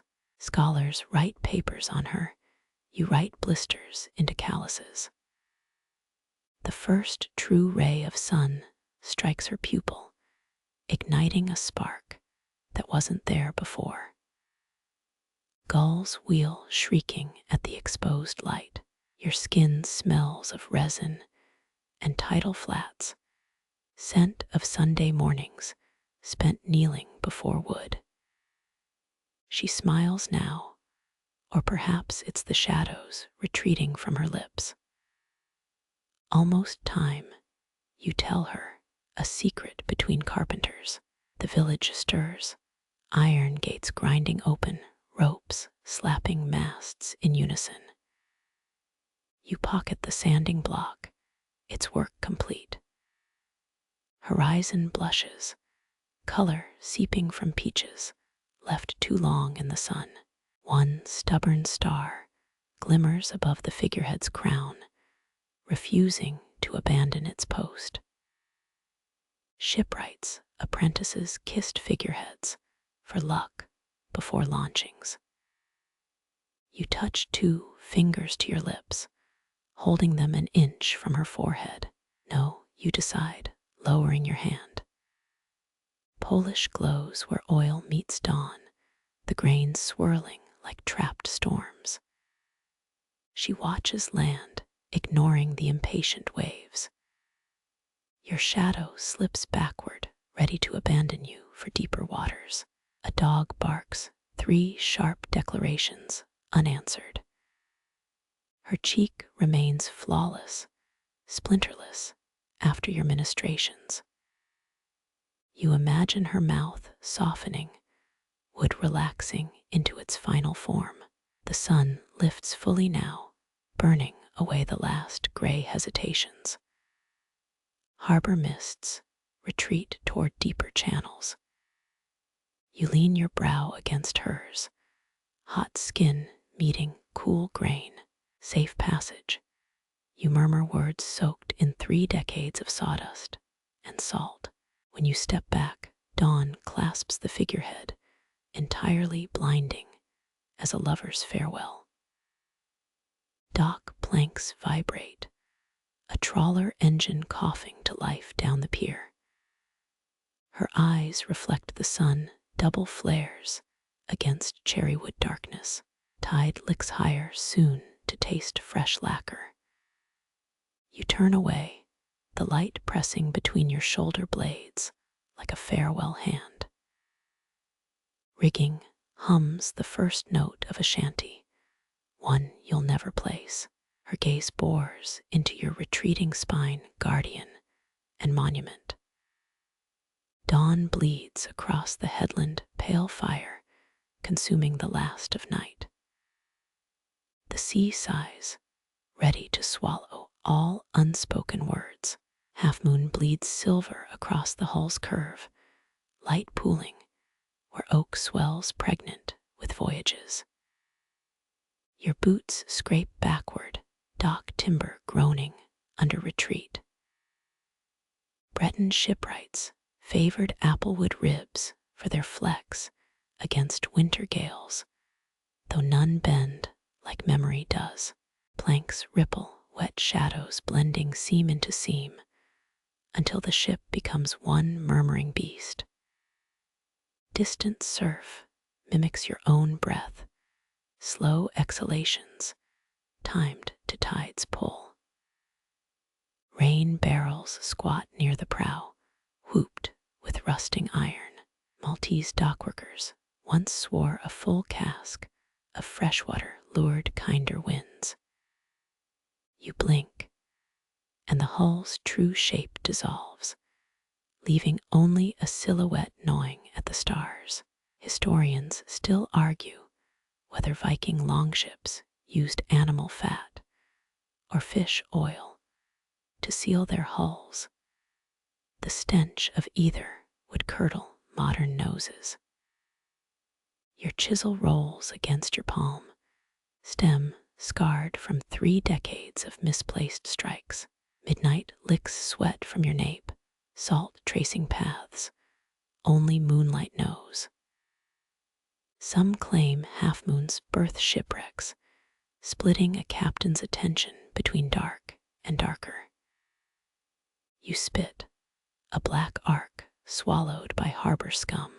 Deck planks shimmer, their lacquer still tacky beneath the stars. Illiterate French coopers marked quality barrels with circled V's, ancestors of today's inspection stamps. Your thumbnail picks at resin, clinging to your sleeve. Amber becomes dust, becomes nothing. No compass guides this launching, only the moon's fractured reflection bobbing in the black. Beam ends curl upward, sea dragon's ribs fossilized by your own hand.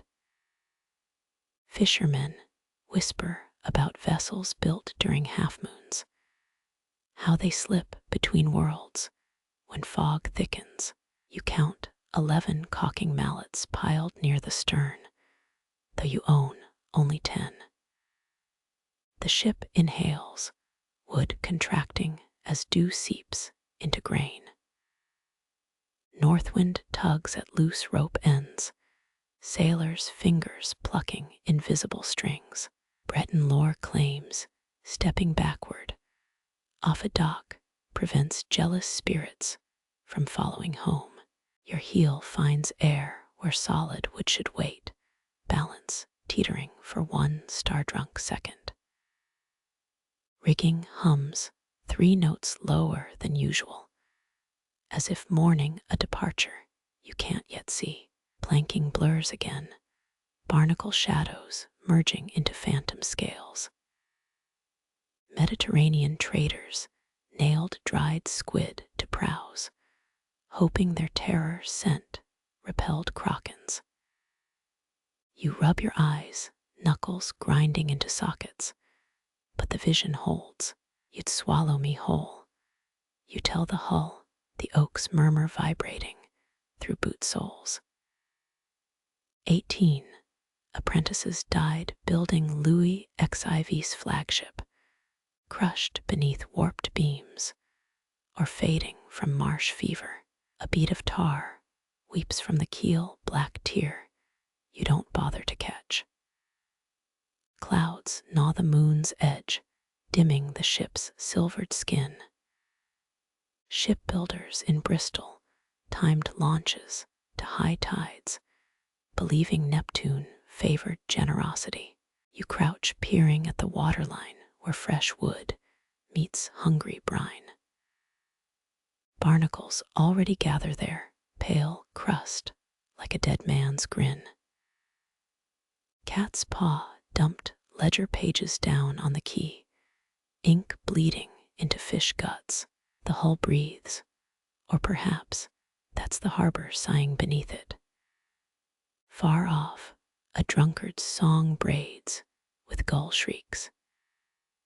Dutch shipwrights planted night-blooming vines in launch pits, sacrificing flowers to water gods. Salt crusts your lips, tasting of every goodbye you ever carved into beam ends. Your shadow stretches gaunt toward the village, splintered by dock cleats and coiled ropes. Bed calls. You lie to the ship or yourself, or the indifferent stars. 17 lanterns gutter in harbor windows, mimicking the Pleiades drowned in shallows. You turn boot heel, pivoting on a nail head buried centuries deep, and the ship exhales. Half-light paints the path home, each cobble gleaming like a nail pulled too late from wreckage.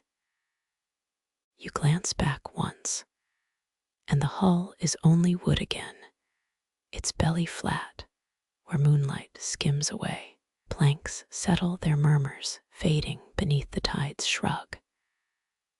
Your branding iron hisses, plunging into oak near the water's trembling lip. Every shipwright from Genoa to Bergen marked their vessels thus. Medieval merchant logs overflow with these smoldering signatures. Steam rises, a ghost of the fig sap you mixed into the charcoal paste. They said that recipe warded off rot, though Amsterdam's shipyards preferred mashed cockroaches. Your symbol emerges, a wave crest swallowing a crescent moon. Tide froths against the keel, its cold tongue tasting your fresh work. Breton sailors once swore new wood-soaked in midnight seawater gained a year's lifespan. You press your thumb over the searing mark, flesh meeting your life's last certificate. 23 ships bear this brand beneath their beams, all drowned or dismembered. Heat fades, leaving the moon's curve slightly lopsided, like your father's hands near the end. A wave slaps the hull hard enough to vibrate your teeth. You spit harbor grit, your knees popping as you straighten. No apprentice waits with rags or linseed oil. No broad-shouldered nephew studies your technique, just salt wind combing your hair thinner now than when you chiseled the first keel. The iron cools, blackening as you dunk it into a rainwater barrel.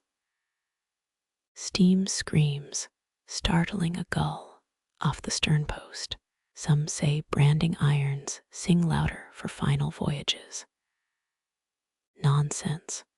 Probably just bubbles trapped in the oak's sap channels. Historians still argue whether these marks were signatures or secret bargains with Davy Jones. You've carved both reasons into different ships. Tide retreats, exposing seaweed strapped to fresh timber. Tomorrow's sun will bake it into a crackling green crust. Your thumbnail digs at a sliver, wedged under the brand's lower curve, brittle like the hope you'll find someone worthy of your tools. 20 winters back, you'd built a cradle for the sun who never drew breath. Its wood became kindling for this very dock's bonfires. Moonlight silvers the harbor, washing over lobster traps stacked nearby.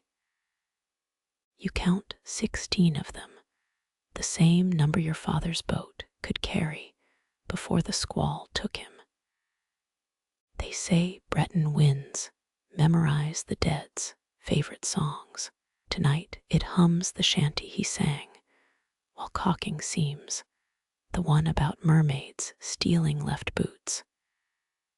Your knife finds the rope tying the brand to your belt. Salt-swollen knots resist until the blade bites through. The iron splashes into black water, swirling once before vanishing. No grave marker needed for either of you. Waves already whisper the ship's true name against the hull. Gulls cry the one you'd meant for your boy. Sea fog bleeds inland, swallowing the village rooftops behind you. A lone candle flickers in an attic window, some insomniac brewer checking his mash. You blink, and the light becomes your mother's lamp, left burning whenever your father braved autumn storms. Childhood superstitions cling like brine, even as your bones reject nostalgia's weight. Cold seeps through your boot sole, where the sole's stitching gapes near the toe. Tide edges higher, kissing your heel now. Flemish shipwrights claimed the 57th splash against fresh wood, summoned favorable winds. You've never counted past 36 without losing track. The brand's absence at your hip feels like a missing tooth. You pat the space twice, confirming its vacancy. Beside where it hung, your palm brushes 3 cracked acorns from yesterday's pocket. Squirrel bribes, though the dock rodents stopped trusting you years ago. A night heron croaks from the channel buoy, its silhouette stiff as a mast.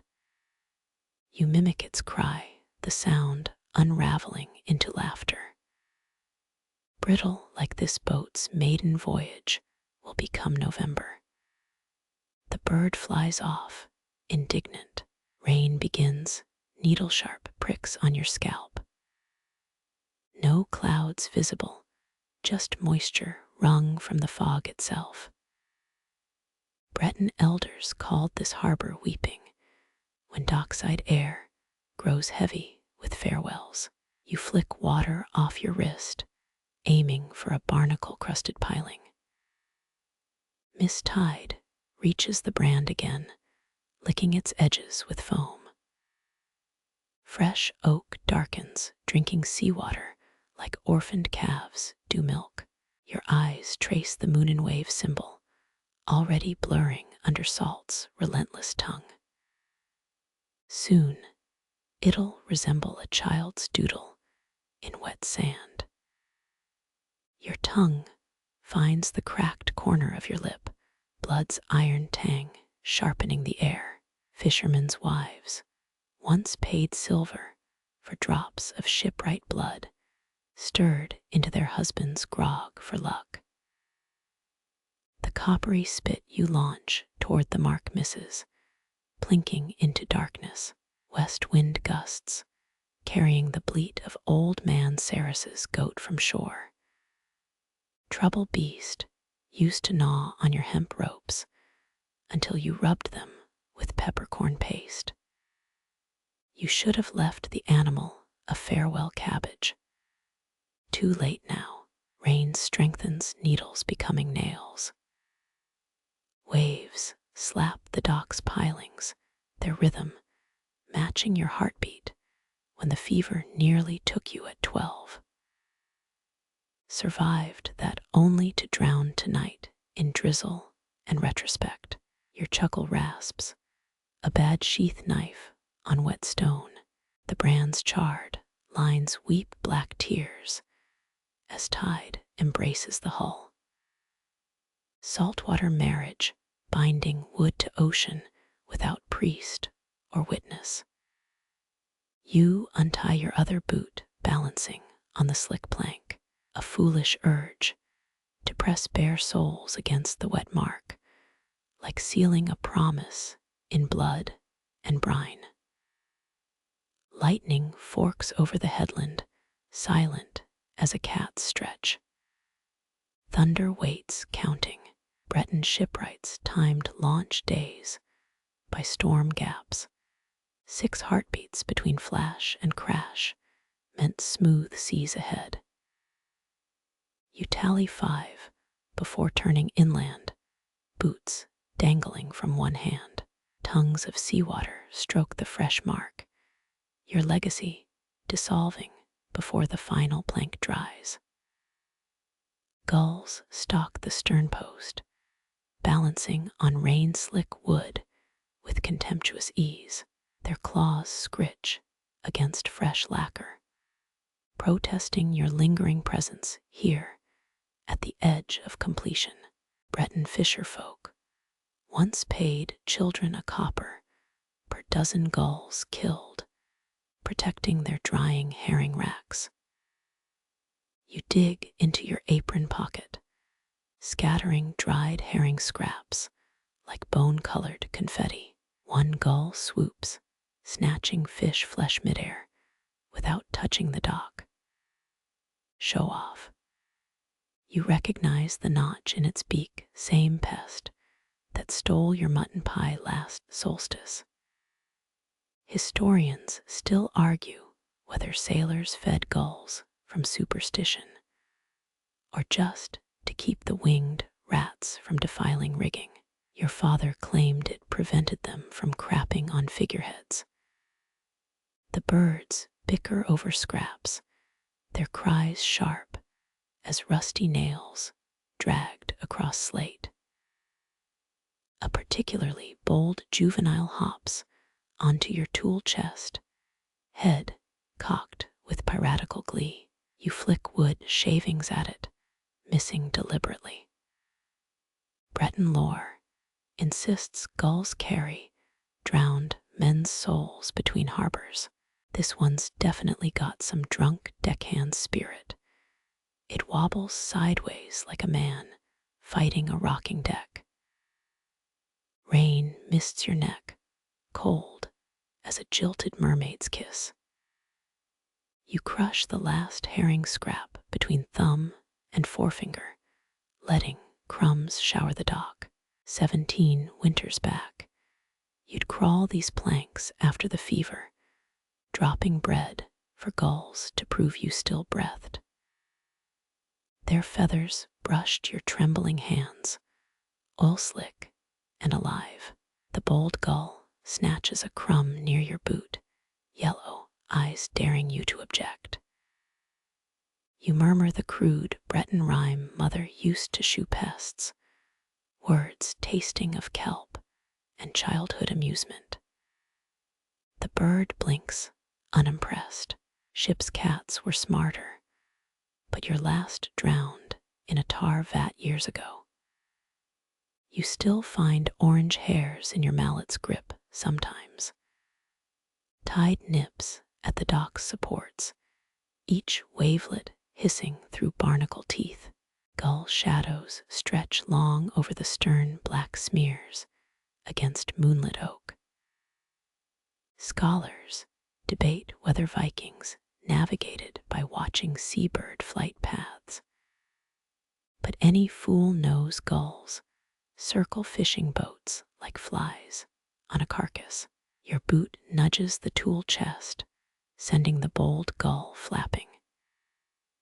Its protest screech shreds the fog, a sound like rusty hinges on a coffin lid. Others lift off in a flurry of indignant wings, their bellies glowing ghostly white against the dark bay. One scrap remains nestled between two planks like a lost tooth. You pluck it free, crumbling it between salt-cracked fingers. The taste of herring oil lingers, smoke-cured and sea-bitter. Dutch merchants perfected drying herring in chimney shafts, claiming smoke preserved honor along with fish flesh. Rain strengthens, pelting the freshly lacquered sternpost. The gulls wheel higher, merging with the storm's underbelly. Lightning forks over the western headlands, briefly painting their wings translucent green. Thunder follows, rumbling approval from some celestial quartermaster. You wipe herring grease on your trousers, already stiff with pine pitch and regret. The gulls fade into squalling darkness, their bellies full one last time at your expense. Perhaps they'll torment old man Saris tomorrow, pecking at his stubborn turnip patch. Wind fists your collar, ushering you toward shore. The last gull's cry hangs in the downpour, not a thank you nor an apology.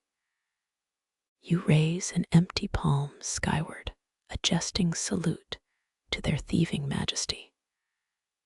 Rain slicks the dock, washing herring salt from nail grooves. Thunder shakes the bay quieter now, retreating toward open water. Crumbs bob between pilings, claimed by minnows who have never seen a gull's shadow. Your next breath tastes of iodine and wet wool, the scent pressing you shoreward. One glance back, the sternpost stands bare lacquer gleaming under tempest-bruised skies. Gulls own the storm now, flying tight circles above the bay's blackened heart. Their cries weave through rain, cursing you, blessing you, marking your retreat from the water's edge. A splash to port, something heavy breaking the waves. You turn, seeing only rain-pocked darkness. Best not to wonder. Harbor wind shoves you toward the village, your shoulders hunched like a sail, backing into irons. The gulls' fading protests mingle with creaking rigging. As the storm claims the night, your palms settle on the ship's wheel, rain-slicked oak biting into calluses. It groans stiff as a mule left, facing summer's bloated sun. 17th century captains swore leather-faced wheels foiled frostbite, though yours wears only salt and honest neglect. You twist counterclockwise with practiced force, joints telegraphing yesterday's 50 winters. North lies somewhere beyond the squall, beyond the compass, sunk with Eladel Denuit, 20 winters past. Historians still debate whether medieval compasses failed near Breton shores, or if crewmen simply lied to excuse poor navigation. You know, rocks hide iron veins here like secrets beneath a nun's wimple. The wheel fights you, splinters snagging your thumb web. Lightning flares brief as a pistol shot, exposing every neglected scratch on the binnacle. Viking ships steered without compasses, their helmsmen tracking sunstones' fog-piercing glow. Yours broke years back, now lodged in some treasurer's gilded collection cabinet. You lean into the spokes, sparring with waterlogged wood. 3 revolutions, then silence. True north hums in the wheel's corrected position, or perhaps that's arthritis murmuring up your ulna. Sailors' whispered wheels memorized their first captain's touch, clinging to old courses like jealous lovers. This one minds you now, cold and obedient beneath your grip. Rain drills the deck, each drop cracking against lacquer like gravel tossed at a vault door. Your boothiel nudges, a warped compass rose inlay, its points worn to nubs by decades of impatient souls. Dutch traders embedded magnetized cod heads in their wheels, claiming fish oil preserved loyalty better than lodestones. The stink lingers, or that could just be yesterday's herring grease. Thunder applauds your adjustment, a godly boom shaking the mast's nascent rigging. You imagine Eladel down there, her compass eternally spinning where fish, not brass fittings. 30 men entrusted that needle until it led them into granite teeth. Her bones gleam white under Cap Frahel's tides, now maybe winking up at your unfinished ship. The wheel stays fixed, no tremble betraying its grudging surrender. Tidewater laps the rudder below, chuckling at your human meddling. Scholars insist Breton seafarers navigated by dolphin pods, following their pre-dawn migrations toward pilchard shoals. You always trusted kelp's direction better, its fronds pointing landward like green fingers. Wind slaps your nape, insistent as a widow demanding dock fees. Your apron pocket yields nothing but splinters and lint, its herring scraps long sacrificed to gulls. The storm smells different now, less brine, more flint, as if clouds strike sparks against the headland. North hangs invisible ahead, a destination swallowed by the squall's black throat. You mock salute it, knuckles brushing drizzle-slick brim. French kings once paid Breton shipwrights in peppercorns, believing spices warded off woodworm. Your attic still stings with the ghosts of that bargain. Lightning forks again, scarring the sky lavender. In its glare, the wheel stands corrected ready. True bearing achieved without needle or stone, just the ache in your wrists and gull-stolen years. Thunder retreats grumbling toward Rouen or Rouen ruins. Your hands lift from the spokes, pale grooves lingering where oak gripped you back. The storm's breath sours, turning from iron to ash. Dawn's a liar somewhere east, but north remains. You wipe rain from your brow, grease and salt stinging eyelashes. The wheel holds its course patient as a grave.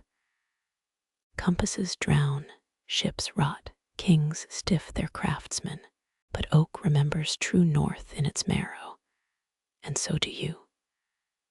Your knuckles uncurl from the flask, brass still warm from your grip. Sea air licks the empty mouth, toasting nothing but dried kelp scraps clinging inside. Sailors once believed swallowing kelp prevented scurvy, though all it ever spared you was dignity. You tilt the flask skyward, chasing those salty black crumbs with a dry swallow. They catch in your throat, barbed as fishhooks. One lodges sideways, your cough echoing across deserted docks. Elizabethan deckhands drank mercury cocktails for longevity, and you thought them fools. Maybe this seaweed's worse, expanding like a barnacle in your windpipe. You pound your chest, a hollow drum, until it dislodges. The horizon wavers not from waves, but your starved eyes inventing phantom coastlines. Phantom lands haunt seafarers' logs, Brazil Island, High Brassel, that mirage kingdom west of Ireland. Your father swore he'd seen its ringed harbor, basking in eternal sunset glow. Historians still argue whether medieval mists birthed such visions, or if oak gall ink-blurred mapmakers' sanity. Curwayas might be out there too, its drowned bell towers pealing beneath Quiberon Bay. Breton lore claims you can hear them during spring tides. If wines salted your ears proper, you press a palm to one ear, hearing only blood's dull thunder. Kelp grit coats your teeth, crunching with each jaw shift. North Sea traders once wore dried kelp necklaces, warding off sea witches' curses. Yours hangs around your ribs now, digesting slow as regret. The flask goes back into your apron, its weight now purely decorative. Dawn threatens leftwards, streaking mud-gray clouds with yolk-yellow lies. Your tongue probes the seaweed's aftermath, a bitterness no apple could sweeten. Tudor sailors ate apples stuffed with cloves to hide corpse breath, blaming miasmas for typhoid's real work. You spit, a black globule, watching it skate across rain-puddled planks. It pauses, then sinks, rejected even by the harbor's filth. Hunger gnaws below your ribs, a rat chewing through sailcloth. Shipwrights were paid extra for hulls, surviving Cape Horn. Those icy waters snapped oak like kindling. Your stomach agrees, growling its own Antarctic gale. The horizon shivers again, this time sketching cliffs where none exist. Fata Morgana, the Italians call it, that cruel gift of light bending over cold currents. You blink hard, rub thumb and forefinger over eyelids until sparks flare. Coastal mirages once tricked captains into sailing onto rocks, their crews cheering for ports that dissolved into surf. You drop your hands, and the cliffs persist, painted in fog's wet brush. Someone carved Zealand on a map long ago, another ghost nation swallowed by waves. Maybe the ocean's coughing it back up, just to mock your empty flask. Wind tugs your tunic, insistent as a creditor. You button it higher, frayed collar scratching stubble. 16th century, Breton smiths hammered silver buttons onto captains' coats, believing precious metals discouraged mutiny. Yours are pewter and loose, rattling like dead men's teeth in their sockets. Another mirage flickers, turrets now, or maybe just broken crags. Your knees lock, splinters biting through worn trouser knees. Dock planks creak beneath you, low as a widow's prayer. Stone ruins dot the Breton coast, Roman watchtowers, Gaulish shrines, German bunkers. All hollow now, all stalked by gulls and ghosts with equal hunger. Your phantom cliffs waver, turning translucent, then solid, then smoke. A gull lands beside you, cocking its head at your swaying silhouette. It stares, yellow-eyed, waiting for you to join the corpses it snacks on. You kick a pebble at it, missing wide, the stone splashing into the harbor's greasy embrace. The bird squawks, indignant, flapping onto a mooring post to plot revenge. Fishermen claimed gulls carried drowned souls. That's why they scream at dusk, delivering complaints to God. Yours just wants your eyelid or that last kelp speck in your molar. The false cliffs fade, blending into gray-on-gray horizon soup. Sun climbs, thin as watered ale, doing nothing to warm your nape. English privateers brewed ale from ship's biscuits, weevils, their tiny legs supposedly added zest. You rise, boot soles peeling from tar-stuck planks, each step a Velcro tear. Hunger's rat chews higher, nibbling your diaphragm's edge. North watches, silent, letting the ocean taunt you with full pantries below. The gull dive bombs, snatching a strand of your hair, then retreats to its post laughing. You don't bother swatting, mirages, or not land, or liar waves. North remains where it always lives, past the throat's last bitter knot. Ahead, the ocean shivers, its surface puckering at secrets. You raise your flask in mocking toast, toast to hunger, to seaweed, to cliffs carved from cloud flesh. Then tread toward your waiting ship. False land or not, what's one more lie between old shipmates? The night sweat on your back turns clammy, the harbor breeze licking salt-stiff linen against your spine. That patch above your kidneys has hardened completely, a miniature salt pan, cracking with each movement. 16th century Breton sailmakers stiffened canvas with horse urine. One error you've avoided.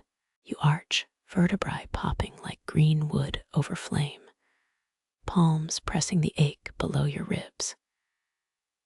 Your tunic scrapes, raw skin, threads bonding with sweat's briny resin. Fishermen once believed a shipwright's sweat in their boots cured seal grease rashes.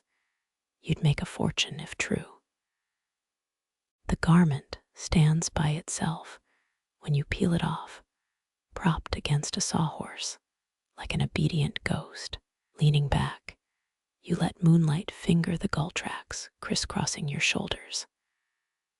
Hunger gnawed earlier, now numbness spreads, rimming your vision like frost on a tankard. Workers rebuilding Nantes Cathedral rested on stone slabs, still warm from their bodies, their sweat silhouettes staining granite for decades. Your own salt shadow fades by the minute, wicked away by sea air's indifferent tongue. Stretching sideways, your left shoulder screams, then relents with a gravelly sigh. Calluses scrape your palms when you clench, hands still shaped around phantom tools. Tudor carpenters filed down their thickened skin, believing smooth palms better gripped holy relics. What's left of yours couldn't grip a psalm book, only mallet grain and splintered hope. The tides turning brine scent thickening as waves start their slow crawl back to shore. Your boots crunch when you shift, each step grinding salt deeper into cracked leather. Shipwrights in St. Malo swore salt-packed soles prevented lightning strikes, a theory never tested by history. Bets settle your souls are proofed against storm gods, if not blisters. Moonlight blanches your forearms' veins like buried rigging beneath pale canvas. Medieval galley surgeons tapped sailors' veins during fevers, claiming salt blood could season gruel. You flex both arms, watching tendons writhe, thankful for modern disinterest in broth additives. Chilled now, you pull the tunic back on its starched rebellion, softening with body heat. Your nose wrinkles at the stench, 2 parts kelp, 1 part pine pitch, all parts desperation. Noblewomen doused themselves in vinegar to mask shipyard stinks during coastal tour, a trick wasted on gulls. Your spine unkinks as you straighten back muscles creaking like a dry-docked hull. Historians still argue whether Breton shipwrights deliberately curved hulls to mimic whale ribs, or if warped timber dictated design. You trace the fresh seams along your latest creation, each plank bending like a lover's spine, truth lost between sweat and grain. Dew pearls form along the rail, each droplet fat with borrowed moonlight. You catch one on your knuckle, watched the quicksilver bead tremble, the harbor's whole weight balanced in its curve. Numbness retreats from your fingertips, prickling back to life as blood remembers its duties. Tomorrow's aches crouch in your tendons, waiting for stillness to pounce. Every ship you've birthed lives in your joints, now their timbers groaning through your bones when lesser storms approach. The horizon bleeds indigo, east gulping down the last star-studded hours. One long exhale curls your breath into specters, dancing toward dawn's hungriest edge. Undertow chuckles beneath the new keel. Your boots skim black water's skin, cold leaches into leather. You shuffle sideways, half a ship's length, to where the mooring rope snakes into harbor murk. Breton fishers once anchored lobster pots with stones chiseled like saints, now lost below silt and eelgrass. The rope slices your palm, salt breeding fresh sting as you test its tension. Sea mist rises, veiling the village spire. You nod, a captain's salute. Lamplight blinks one farewell eye. Every shipwright knows this moment, the hushed marriage of wood and waves. A sharp fish scale smell hits, anchovy shoals fleeing some prowler below. Your thumb finds the crimped nail, where your blood-darkened oath rests inside oak. Squat seaports like Moorlakes claimed a drunkard's urine drew herring, men pissing tribute into harbors each solstice. You grin, trap an anchovy in your cupped hands, drip splash it back to darkness. No old piss rights tonight, just salt-scrubbed timber. Ship tilts, yearning toward deep channels. Wood groans eager for its burden. You whisper safe passage. The village stains the horizon behind you, a watercolor smear of grays. Blanchnef Harbor swallowed 3 royal ships in 1,120. A prince among the bones. Your shins prickle not from the wet, but phantom memory of that drowned fleet. Historians still argue whether Breton figureheads held saintly finger bones or just cheap whale teeth. You run fingers over your prow's crude saint carving, tongue tucked in his cheek. Holy or heathen, he'll taste the same brine. Dawn bleeds pink across lacquered planks. Your shadow steps aboard without you. Ropes untie themselves. Iron taste floods your mouth, fatigue's familiar kiss. 16th century caulkers drank wine laced with lead powder, believing it steadied their hands. Your own flask holds well water, plain as unvarnished pine. You wet your lips, imagine a richer vintage, then spit harbor foam instead. No poisoning today, just honest thirst. Something patters against the hull barnacle larvae, or fish kissing the wood goodbye. You press your ear to the closest plank. Hear the sea's pulse thrumming through grain. 11 shipyard generations lie under your palm, salted and splintered into history. The Northmen buried their dead in ship-shaped stones, but you've built your coffin piece by floating peace. Cold spreads from toes to knees, black water sucking heat. Your joints lock, dry hinges needing oil. Tudor sailmakers greased their buckles with goose fat. You've only calluses for lubrication. Flex your fingers, watch knuckles whiten, a failing puppet's dance. Horizon shivers, false land ahead. Gulls flock silent for once wings catching the early blush of sun. Their black eyes judge your work, then dart seaward. Good, let them find fault with God's horizon instead. Breton widows once wore gull feather cloaks to trick storm winds into sparing their men. You pluck a downy tuft caught on a splinter. Let dawn's breath snatch it skyward. No widows watch tonight, only gulls and ghosts. Undertow thickens, a living thing tugging at the hull. You retreat, boot soles scraping weed-slick stones. Fish dart, startled by your shadow, their silver flanks catching like coin flashes. They say Henry VII's flagship held gold-plated cod sculptures, stolen by French privateers near Orleans.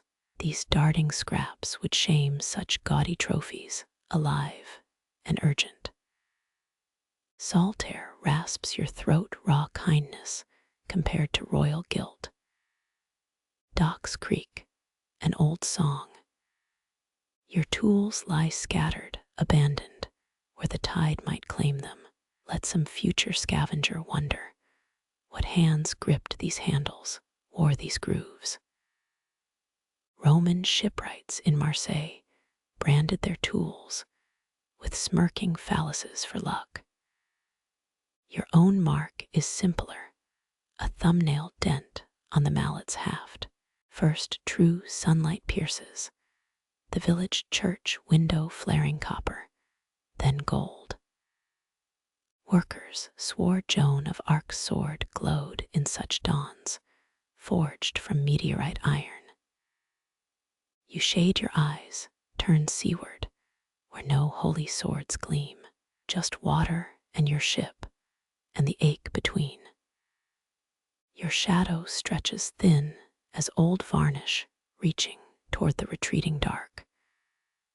How many steps would it take to climb aboard? Let the tide claim more than sawdust. St. Lunaire's shipwrights floated coffins out to sea, their names carved inside cedar boxes. Your own bones itch in protest, as if sensing salt's eagerness. Breath clots caught between ribs as the hull's shadow swallows you. Some Arabic traders claimed drowning men breathed better underwater, their lungs adapting mid-scream. You crouch, let frigid waves lick your wrists, doubt the theory's comfort. Footsteps echo, but it's just the tide slapping stone 6 beats off. Heart counts along a staggered rhythm until the sounds merge into one hollow drum. Your pulse quickens, fooled by mimic waves before settling. How easily the sea lies with borrowed voices, would sighs as the tide lifts the hull, sweet moan of a waking creature. Slow turn your stiff neck screaming as the ship pivots on a hidden axis. Moon's ghost still clings to the stern post, a stubborn guest. You shiver coatless under dawn's pale stare, skin puckering into old goose flesh. Teeth clack uncontrollable now, jaw wired for winter storms. Fishers gnawed raw garlic to stay warm, reeked for weeks afterward. Your empty stomach contracts, bile rising, no cloves or homecoming feast waiting. Just salted wind and labor's echo and cold. Black water slops over boot tops, laces floating like drowned worms. Leather sucks tight, shrinking around your ankles as it drinks the ocean. Viking traders prized walrus-hide boots for waterproofing, but yours are mere cowhide stretched thin. A laugh barks loose, startling a gull as your toes report their misery. Far out, a cormorant dives under pewter waves, hunting breakfast. You envy its oiled feathers, its hollow bones built for buoyancy. Monastery scribes drew them as demons for greedily gulping fish. None painted this truth, wings spread wide in morning sun, drying feathers like laundry on a line. Last rope parts silent surrender as the current claims its prize. No fanfare, just water's steady sip at land's edge. Shipwrights once broke wine barrels on new hulls, to christen them in cheap red rivers. You scoop harbor scum, fling it toward the stern, a bitter baptism. Let the gulls protest, half-hearted, as brine hits bulwarks. Boots fill completely now, anchor heavy each, step a leaden stagger. Shore grit rasps underfoot, a welcome counterpoint to brine's chill. The horizon straightens, ship shrinking, toward its vanishing point, your breath freed in plumes. Ahead, the fish market unrolls its awnings, vendors yelling prices like battle cries. No customers yet, just gulls and gut-scrape sounds. You pause, watch bloodied hands flick silver entrails into buckets. Nothing wasted here, even the guts get boiled for glue. Sun hits full force, a tentative gold, prying night's fingers from the wharf. Planks steam gently, dew surrendering to daylight. Your shadow firms, stretches behind you, a frayed carpet toward home. You turn, leave the docks, each squelching step away a farewell. Cold leaches into leather, then deeper. Sea mist rises, threading through your lashes, blurring the village spire into a phantom steeple. You nod, chin dipping, toward the invisible shore, saluting a harbor already lost to haze. Lamplight blinks once, 2 heartbeats, apart a lighthouse, winking through wool-thick fog. Breton fishermen swore blindfolded captains smelled home, detecting eland apple traces on the breeze. You inhale deep taste, only brine and sodden wool, no orchard sweetness left in France's northwest claw. Your boot grinds a stray nail, half rusted, against wet stone. Salt crust cracks, showering orange flakes like cheap confetti. 16th century dockworkers celebrated finished ships with rotten egg fights, festive stink overwhelming the harbor. You kick the nail into the water, hear the plink, swallowed by waves, relentless as gossip. No eggs today, just the ache of sleepless hours, and a dampness chewing through your socks. A drip lands on your neck, tracing your spine like a cold finger from the furled sails overhead. Second-hand sails, patched with linen scraps, stolen from a Genoese trader's scrap pile. Historians still debate whether Mediterranean ships outpaced Breton designs or just boasted louder captains. You slap the mast, hear the hollow boom, a drum declaring war on silence. It answers better than any scholar might. Something splashes near the dock pilings, startling as a dropped spoon in chapel quiet. You crouch, peer into the black soup below, expecting seal eyes or driftwood teeth. Rats used to stow away in spice barrels, sailing farther than most court poets. But this is just a cod, stupid and fat, nudging seaweed off a barnacle cluster. You spit, watch the white blob sink, aiming for its empty head, miss by a thumb's width, a failed baptism. Lantern glow shrinks behind the thickening fog, now a sickly pupil dimming with each breath. You swat your coat pocket, find the last oat biscuit soggy as a widow's handkerchief. Carbohydrate communion crumbling on your tongue, sweetness leaching into salt-scummed teeth. Tudor sailors sucked honeycomb to fend off scurvy. Your own rations lack such poetry. Crumbs cling to your stubble snow on a withered hedge as you lick your thumb clean. Moisture seeps into your collar, damp invasion, creeping toward your shoulder blades. Goose flesh rises, mimicking the waves' chop skin, remembering summers stoking forge fires.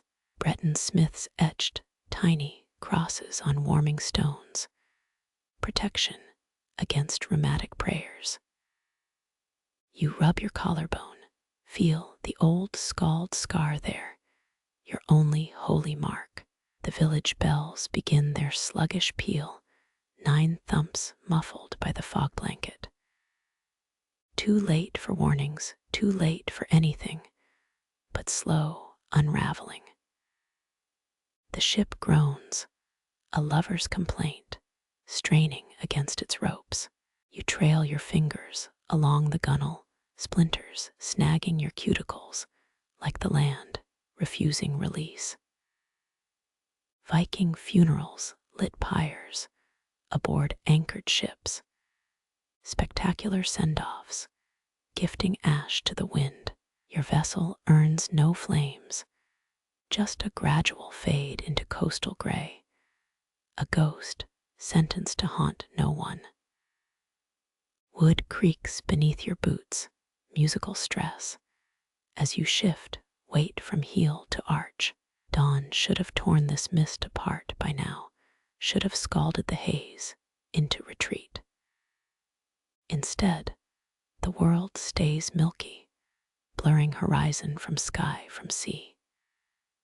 You close your eyes, feel the sway through souls, not waves, but your own weariness lying. A gull cry shreds the silence, somewhere high above, where fog thins into nothingness. Wings beat frantic laundry flaps, then fade eastward toward imagined sun. You picture them above the haze, diving through clean blue, untouched by human damp. Ship's cats were tossed overboard during storms, sacrifices to calm God's squalls.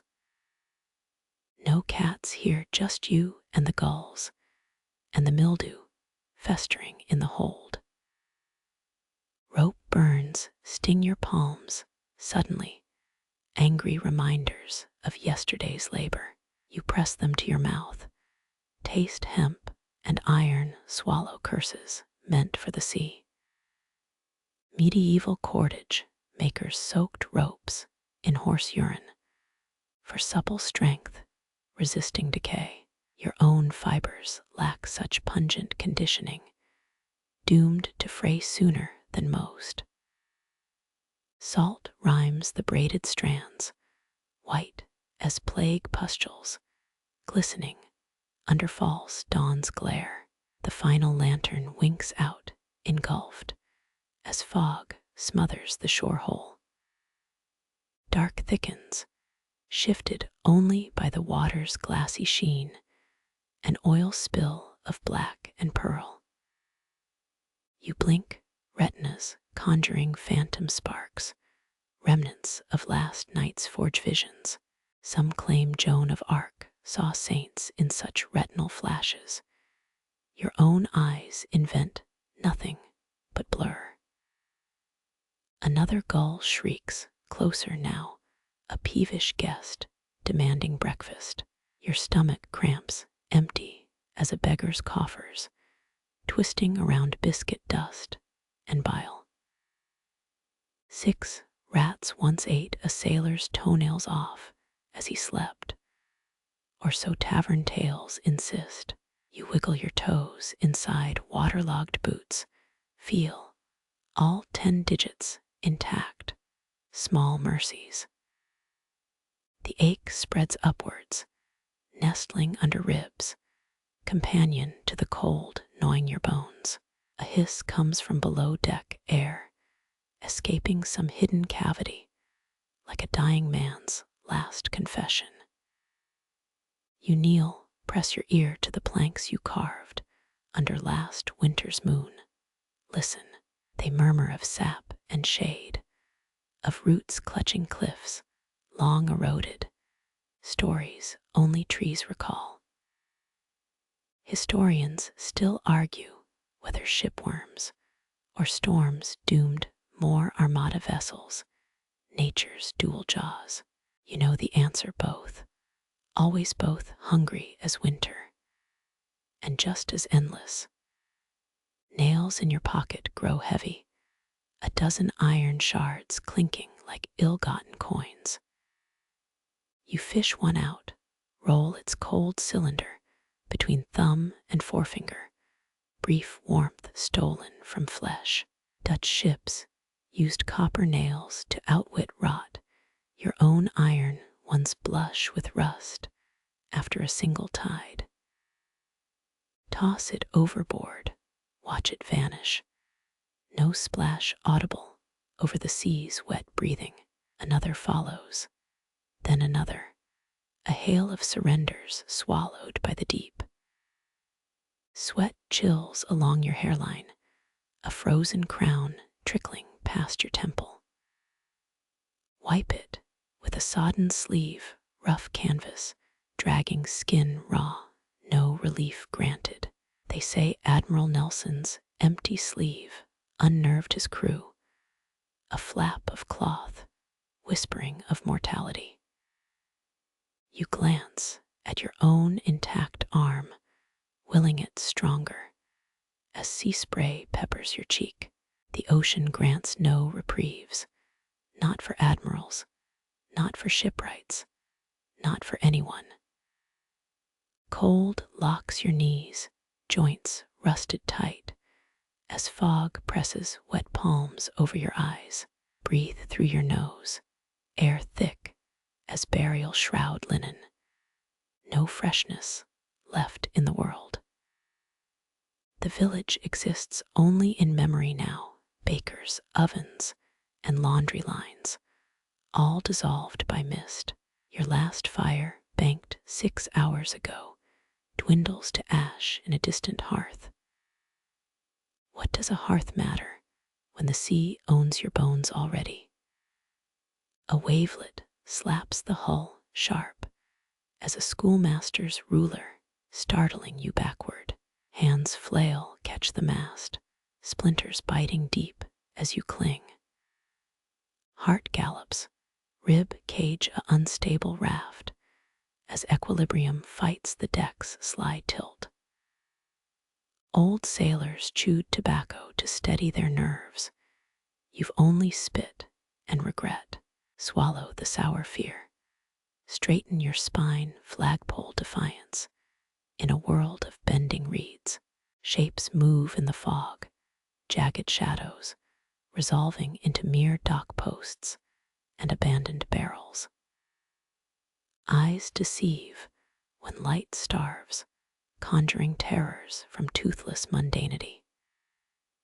English privateers once strung lanterns from sheep tricking enemies into firing on pastures. No such clever ruses here, just the ache of vigilance and the fog's patient erosion of reason. Wood pops, a cannon crack report from the hull's belly. You freeze, imagining keel snap, the gush of black water through virgin planks.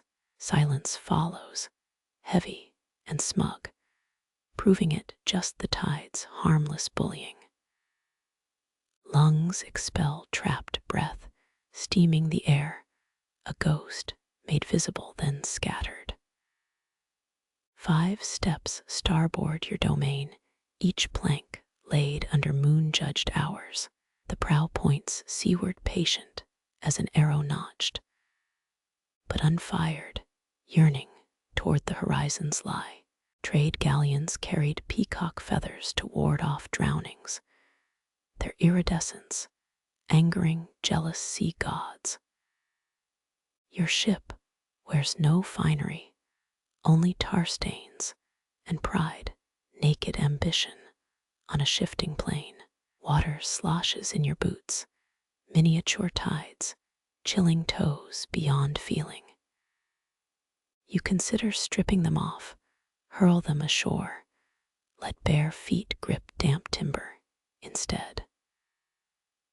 Roman dockworkers went unshod for better grip, until a dropped anchor crushed 3 men's feet.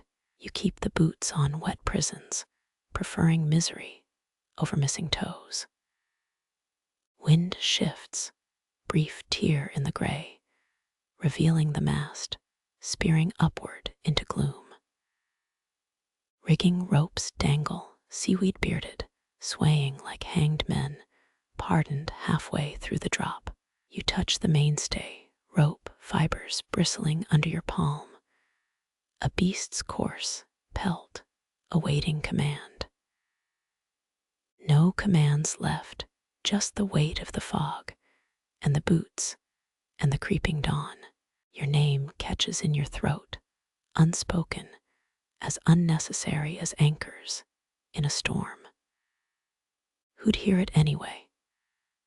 Gulls care nothing for human titles.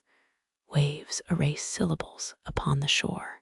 You mouth it against your wrist, salt and skin, silencing the word forever. The mist thins by microns, threadbare curtain hinting at shapes beyond. False promise, another of the sea's flirtations, teasing clarity it won't deliver. Teeth chatter, unbidden Morse code, broadcasting weakness to the indifferent deep. You clamp your jaw muscles protesting until temples pound in dull complaint.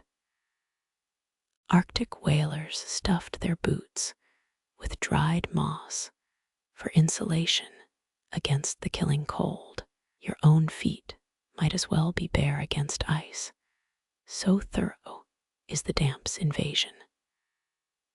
Last night's work flares in your biceps, knotting fibers, burning like slow fuse.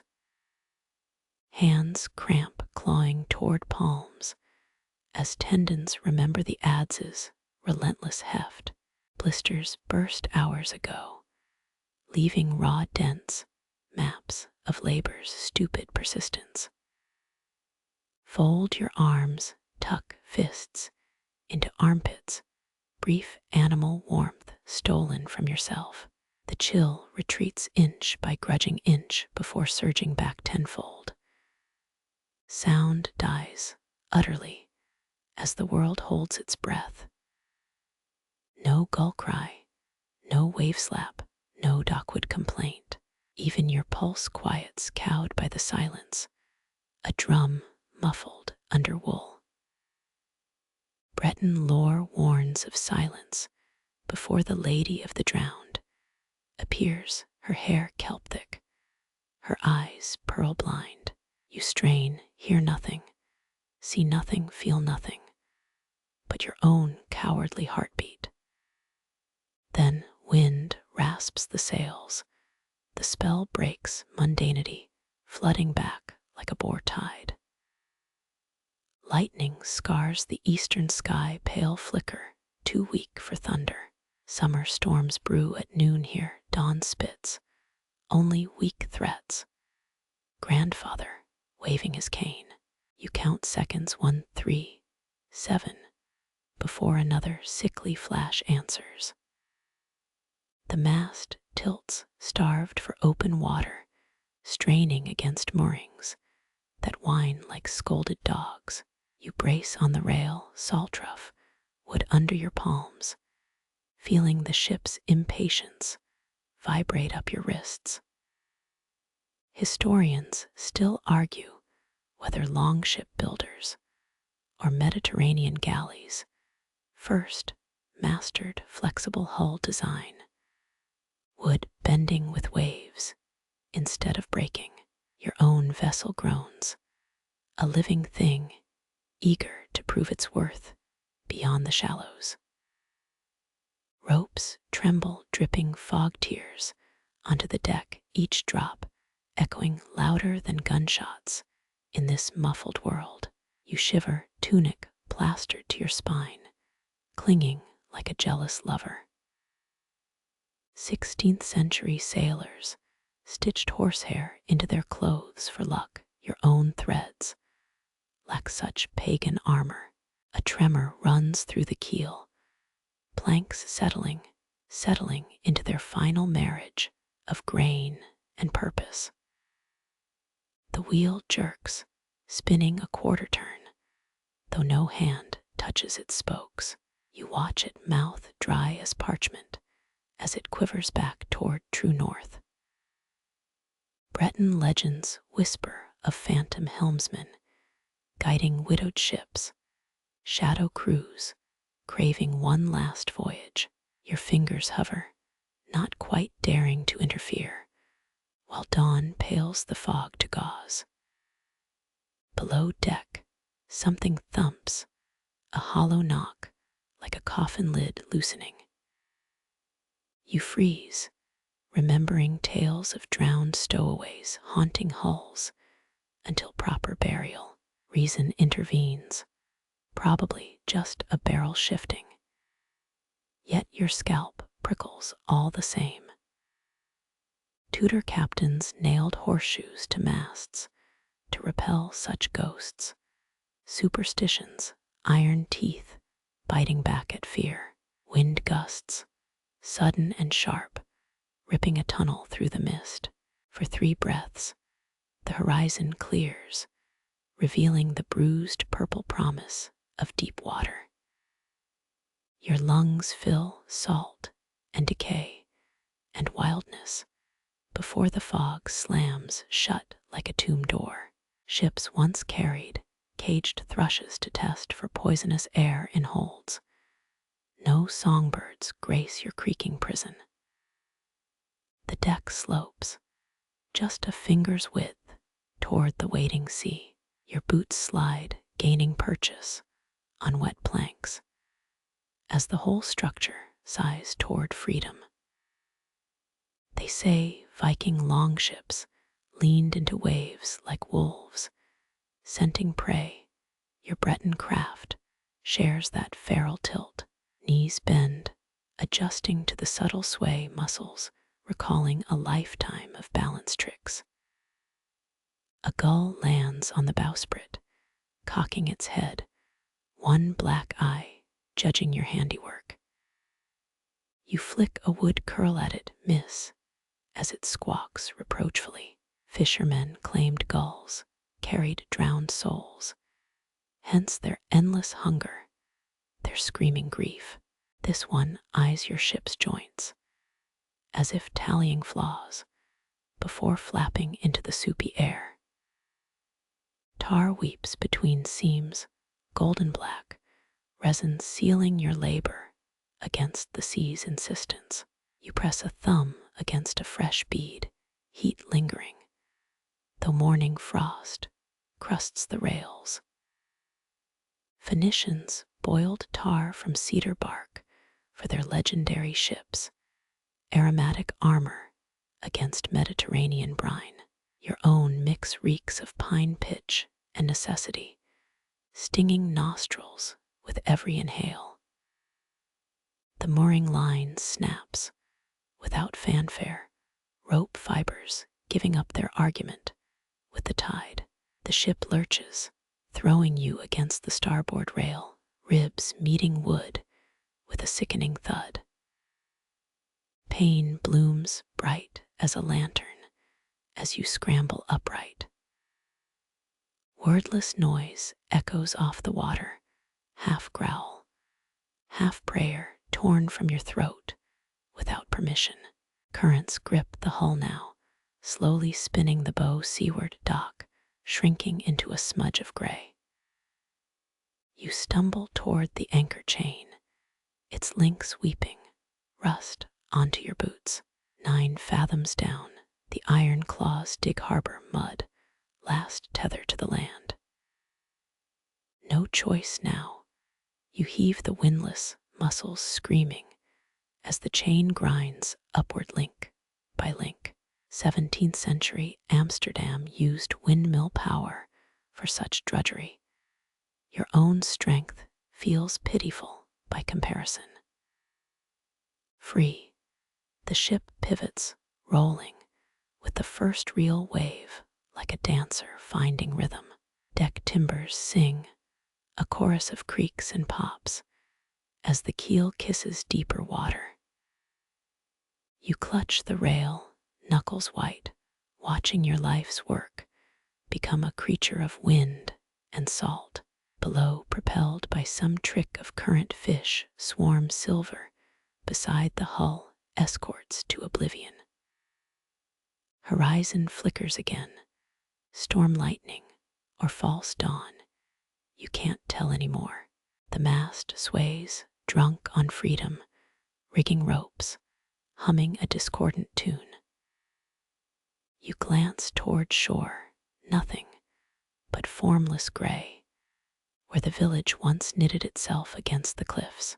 They'll find your cold hearth at noon, an empty workshop, ropes trailing into the surf like severed veins. Wood groans beneath you, plaintive as a hound left at the gate. As the bow rises on a swell, your stomach lurches, land sickness reversing as the deck becomes a pendulum. A joke lands in your mind, half formed, about sailors and their sea legs being born from misery. No one left to hear it, so you swallow the words, bitter as green oak gall. Rain arrives, needle-sharp darts, slashing the fog to ribbons. It drums on the deck, soaking your hair, washing the salt crust from your eyelids. You tip your face up, let it scour your skin, while thunder mutters in the distance. Dutch captains measured rainfall in knotwood notches. Your own brow channels streams down your neck. The ship finds its stride now, galloping over pewter waves, spray pluming at the prow. You crawl toward the helm, nails finding gaps between planks, progress measured in desperate inches. Wind shrieks, snatching your breath as you haul yourself upright at the wheel. Splinters bite your palms, pain vivid as you grip the spokes like a thief clutching loot. Light fractures the east true dawn at last, a blood-orange smear behind retreating storm clouds. The ship sighs, settling into the rhythm of open water as you squint toward the growing light. Whispers linger in the rigging, not wind, but voices almost words, asking what comes next. You lean into the wheel, wood smooth under your thumbs, and murmur safe passage to the salt-stained air. Dawn bleeds pink across lacquered planks, liquid light swallowing the night's chill. You stand watching, boots sinking into dew-heavy sand as the ship glides further from shore. Your shadow stretches long and thin, detaching from your feet like wet parchment peeled from wood. It steps aboard the aft deck graceful as smoke joining the vessel you shaped, but will never sail. Ropes untie themselves, coils slithering over rails like eager serpents, knots dissolving into nothing. Salt crusts your lips, stinging when you smile, a cracked tribute to exhaustion. Medieval Breton sailmakers soaked hemp in horse urine for added strength. Your own ropes smell only of brine and pine tar. The figurehead turns its cherrywood face toward the horizon, weeping sawdust tears. Though you smoothed her splinters yesterday, mist rises from the water, forming shapes half familiar, half forgotten faces from ledger books gone damp. You blink, they scatter, only sea spray and distance remain. 17th century sailors believed dawn mist carried the yearnings of shore-bound lovers, theirs or others. Nobody checked. Your shadow raises a hand, palm pressed against the mast, where your blood still darkens the grain. Planks gleam wetly under sunrise, each lacquer layer trapping moonlight now drowned by day. Wavelets tap the hull, Morse code messages you stopped deciphering years ago. You crouch fingering cold sand while the tide licks your worn leather boots. Historians still argue whether Viking shipwrights or Polynesian navigators first mastered astral pathfinding. Your own compass lies rusting in a seabed somewhere. Gulls circle the retreating ship, shrieking their hunger, while your shadow leans into the helm. It steers with your stance, shoulders hunched against imagined spray, mimicking motions it watched for decades. You snort, half laugh, half sob, as a SPLINTER Chinese letter remembers driving under your thumbnail last Tuesday. Breton widows, once burned effigies of departed ships, ash carried on the wind as if grief could navigate. The anchor chain slips its locker, uncoiling like a massive tongue, plunging into deep water with a final splash. You count the heartbeat silence before the cable snaps taut, the ship shuddering, then surging free. Your shadow never flinches, steady as granite, though you taste bile in your own throat. A cormorant dives nearby, jet-feathered arrow, hunting the fish, trailing your creation's wake. Sunlight ignites the rigging gold threads, stitching sky to sea, as sails bloom without human hands. Canvas bellies full of eastern wind, the mast singing low C against your ribs' memory. You dig toes into sand, cool beneath the surface, anchoring yourself to the now empty shore. Tudor dry docks used oxblood mixed with lime for waterproofing. Sticky crimson alchemy, your hull wears simpler red ochre below the waterline. Village bells start ringing, 6 muffled chimes through retreating fog, calling workers who aren't you. Your workshop door hangs open behind the dunes, tools left where they fell last night. The shadow peels a wood curl off the deck, examining it, then flicks the shaving into the waves. Fishermen's wives swore detachable shadows meant imminent drowning. You're already knee-deep in dry sand. The wheel spins a quarter turn, starboard, then center, your shadow correcting course with invisible currents. Tide pulls at your ankles now, claiming inches of beach, erasing footprints faster than you make them. Neptune grass washes up, twisted green ropes, weed tangled like the rigging overhead. Carthaginian shipwrights wove seaweed into caulking, sea-smart stitches against Mediterranean leaks. Your oak gaps need no such aid. Morning frost melts along the rails, dripping like 100 tiny hourglasses, marking time without witness. You rub warmth back into your arms, chilled despite sunrise, watching the ship shrink toward the horizon's curve. Salt crystallizes on your sleeves, stiff fabric scraping your wrists, each thread outlined in white. Scholars whisper that certain Breton vessels grew barnacle beards overnight. Yours stays smooth as a knife blade. Your shadow kneels midships, pressing palms to deck planks, communing with grain you'll never touch again. Dawn stains the sails peach, then gold, colors too vivid for this gray coat coast, an artist's fever dream. Village sounds intrude, a donkey's bray, the clang of a blacksmith's hammer, all irrelevant as last year's tides. You cup a handful of wet sand, crumbling it slowly, letting grit filter through your fingers.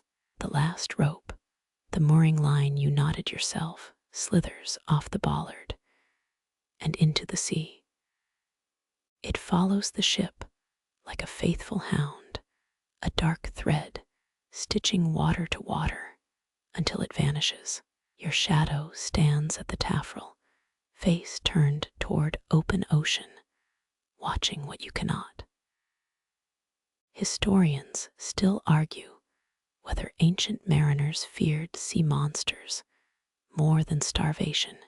Your terror wears quieter clothes.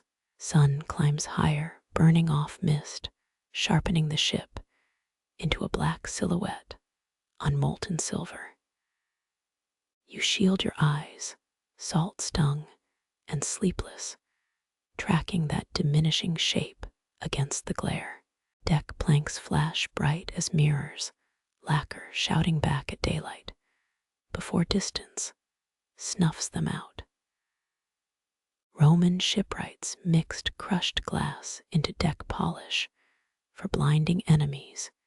You settled for linseed oil and elbow grease. Wind shifts, carrying the scent of your cold hearthfire ash and regret from beyond the dunes.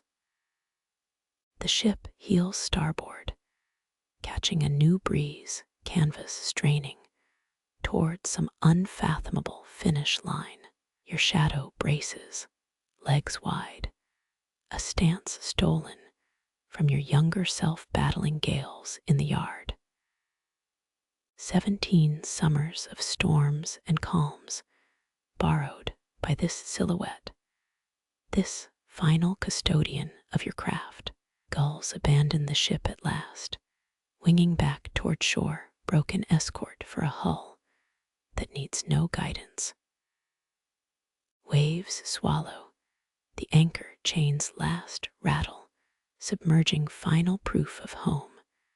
As dolphins breach beside the bow, you count them, 3 arches, wetbacks gleaming before they dive. Tudor sailors considered dolphins Christ's fish, saving grace for floundering souls. You reject all hope of salvation. Now the ship's a speck, a child's charcoal smudge on blue paper, too small for rigging or intentions. Your shadow dissolves into the woodwork, pressure you felt for decades lifting from your shoulders. Breath comes easier suddenly, though your chest aches hollow as an unpaid church bell. Neolithic canoers paddled 30 miles daily between islands, stark madness. You're rooted here like beach grass now. Tide reaches your knees, cold shocking through worn trousers, as the horizon swallows the last dark pixel. Village dogs bark closer now, their clamor flattening against the vastness of the departed. Sun warmth touches your nape, drying salt-crusted hair, and almost kindness. You turn shoreward, blinking away dazzle, to face the empty hovel, the abandoned tools, the finally done day. Somewhere beyond sight, the ship meets its first true wave. Somewhere farther, your shadow steers onward, no landfall marked on no charts. Your boots leave waterlogged prints up the beach, precise as ledgers, as bells ring 7 and work begins for everyone else. Dawn spills pink across lacquered planks, liquid light, drinking the night's chill. You stand watching, boots buried in dew-heavy sand, as the ship drifts toward distant blue. Your shadow stretches thin, floating free from your heels, like parchment lifting in breeze. It steps aboard the aft deck, quiet as fog, joining the vessel you shaped, but will never sail. Ropes slide loose, coils curling over rails like drowsy snakes, knots melting into air. Salt dusts your lips, tang bright when you smile, a tired tribute to work well done. Old Breton sailmakers soaked hemp in horse rain for strength. Your ropes remember only brine and pine. The figurehead tilts its face toward dawn, sawdust tears falling, though you sanded her smooth yesterday. Mist rises, weaving shapes of half-known faces from ledger pages blurred by sea damp. You blink, they scatter, leaving only salt spray on your cheeks. Long ago sailors thought dawn mist carried lovers' sighs. They never learned the truth. Your shadow lifts a hand palm resting where your blood stains the mast. A quiet salute. Planks glisten each layer of lacquer, drowning moonlight beneath sun's gold. Waves nudge the hull, soft taps you need not answer. You bend fingers tracing cold sand as tide kisses your worn boots. No need to argue who first sailed by stars. Your compass dreams in deep water now. Gulls circle the drifting ship, hungry cries fading, while your shadow leans into the wheel. It steers with your posture, shoulders curved against memory of wind, copying moves learned by watching. You sigh, half smile, half ache, as you recall that splinter from last Tuesday. Breton widows once burned ship shapes, ash blown toward forgetful winds. The anchor chain slides free, a heavy whisper unspooling, plunging into blue with final splash. You count breaths before the cable snaps tight, the ship shuddering, then gliding onward.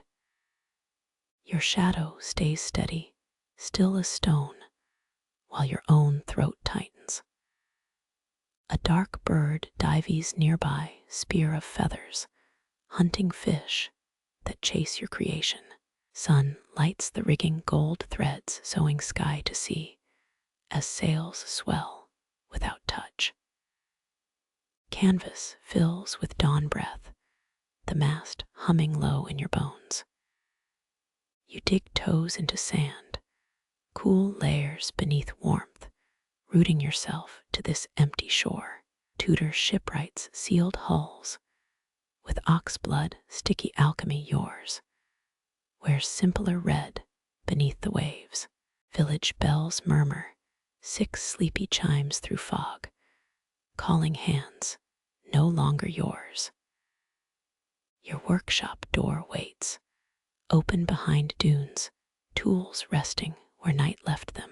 The shadow lifts a wood curl, turns it once, then floats the shaving on the tide. Old tales warned of lost shadows drowning, your feet stand firm in dry sand. The wheel shifts, gentle course correction, your shadow reading, currents too fine to see. Tide tugs your ankles, claiming beach, with each wave erasing steps as you stand. Neptune grass washes ashore green tangles, mirroring the rigging above. Ancient shipwrights wove seaweed into cracks. Your oak needs no such stitching. Morning frost drips from rails, glass beads falling, marking time the sea won't count. You rub warmth into your arms, cold lingering past sunrise, watching the ship blur at world's edge. Salt crusts your sleeves, stiff lace on skin, each thread frosted white. Some claim Breton ships grew barnacles overnight, yours gleams smooth as whetstone. Your shadow kneels, palms pressed to deck wood, speaking silently with grain you'll never plane. Dawn paints sails peach, then gold, colors too bright for gray coast, like painters' spilled dreams. Shore sounds creep close, donkeys call blacksmith's hammer, meaningless as yesterday's tide. You let sand slip through fingers, grit flowing like lost minutes. The last rope your own mooring knot slides from post into waves. It trails the ship, faithful as old hound, a dark stitch on blue, until it vanishes. Your shadow faces deep ocean, watching what shores deny you. Some feared sea monsters, your ghosts, wear quieter clothes. Sun climbs burning mist away, sharpening the ship to charcoal line on silver. You shade salt-stung eyes, tracking that shrinking shape against glare. Planks flash once bright as mirrors before distance takes them. Roman craftsmen mixed glass into deck shine, yours chose linseed's honest glow. Wind shifts, bringing scent of cold hearth, ash, and wood smoke from beyond dunes. The ship tilts, catching fresh breeze, canvas dreaming of horizons unnamed.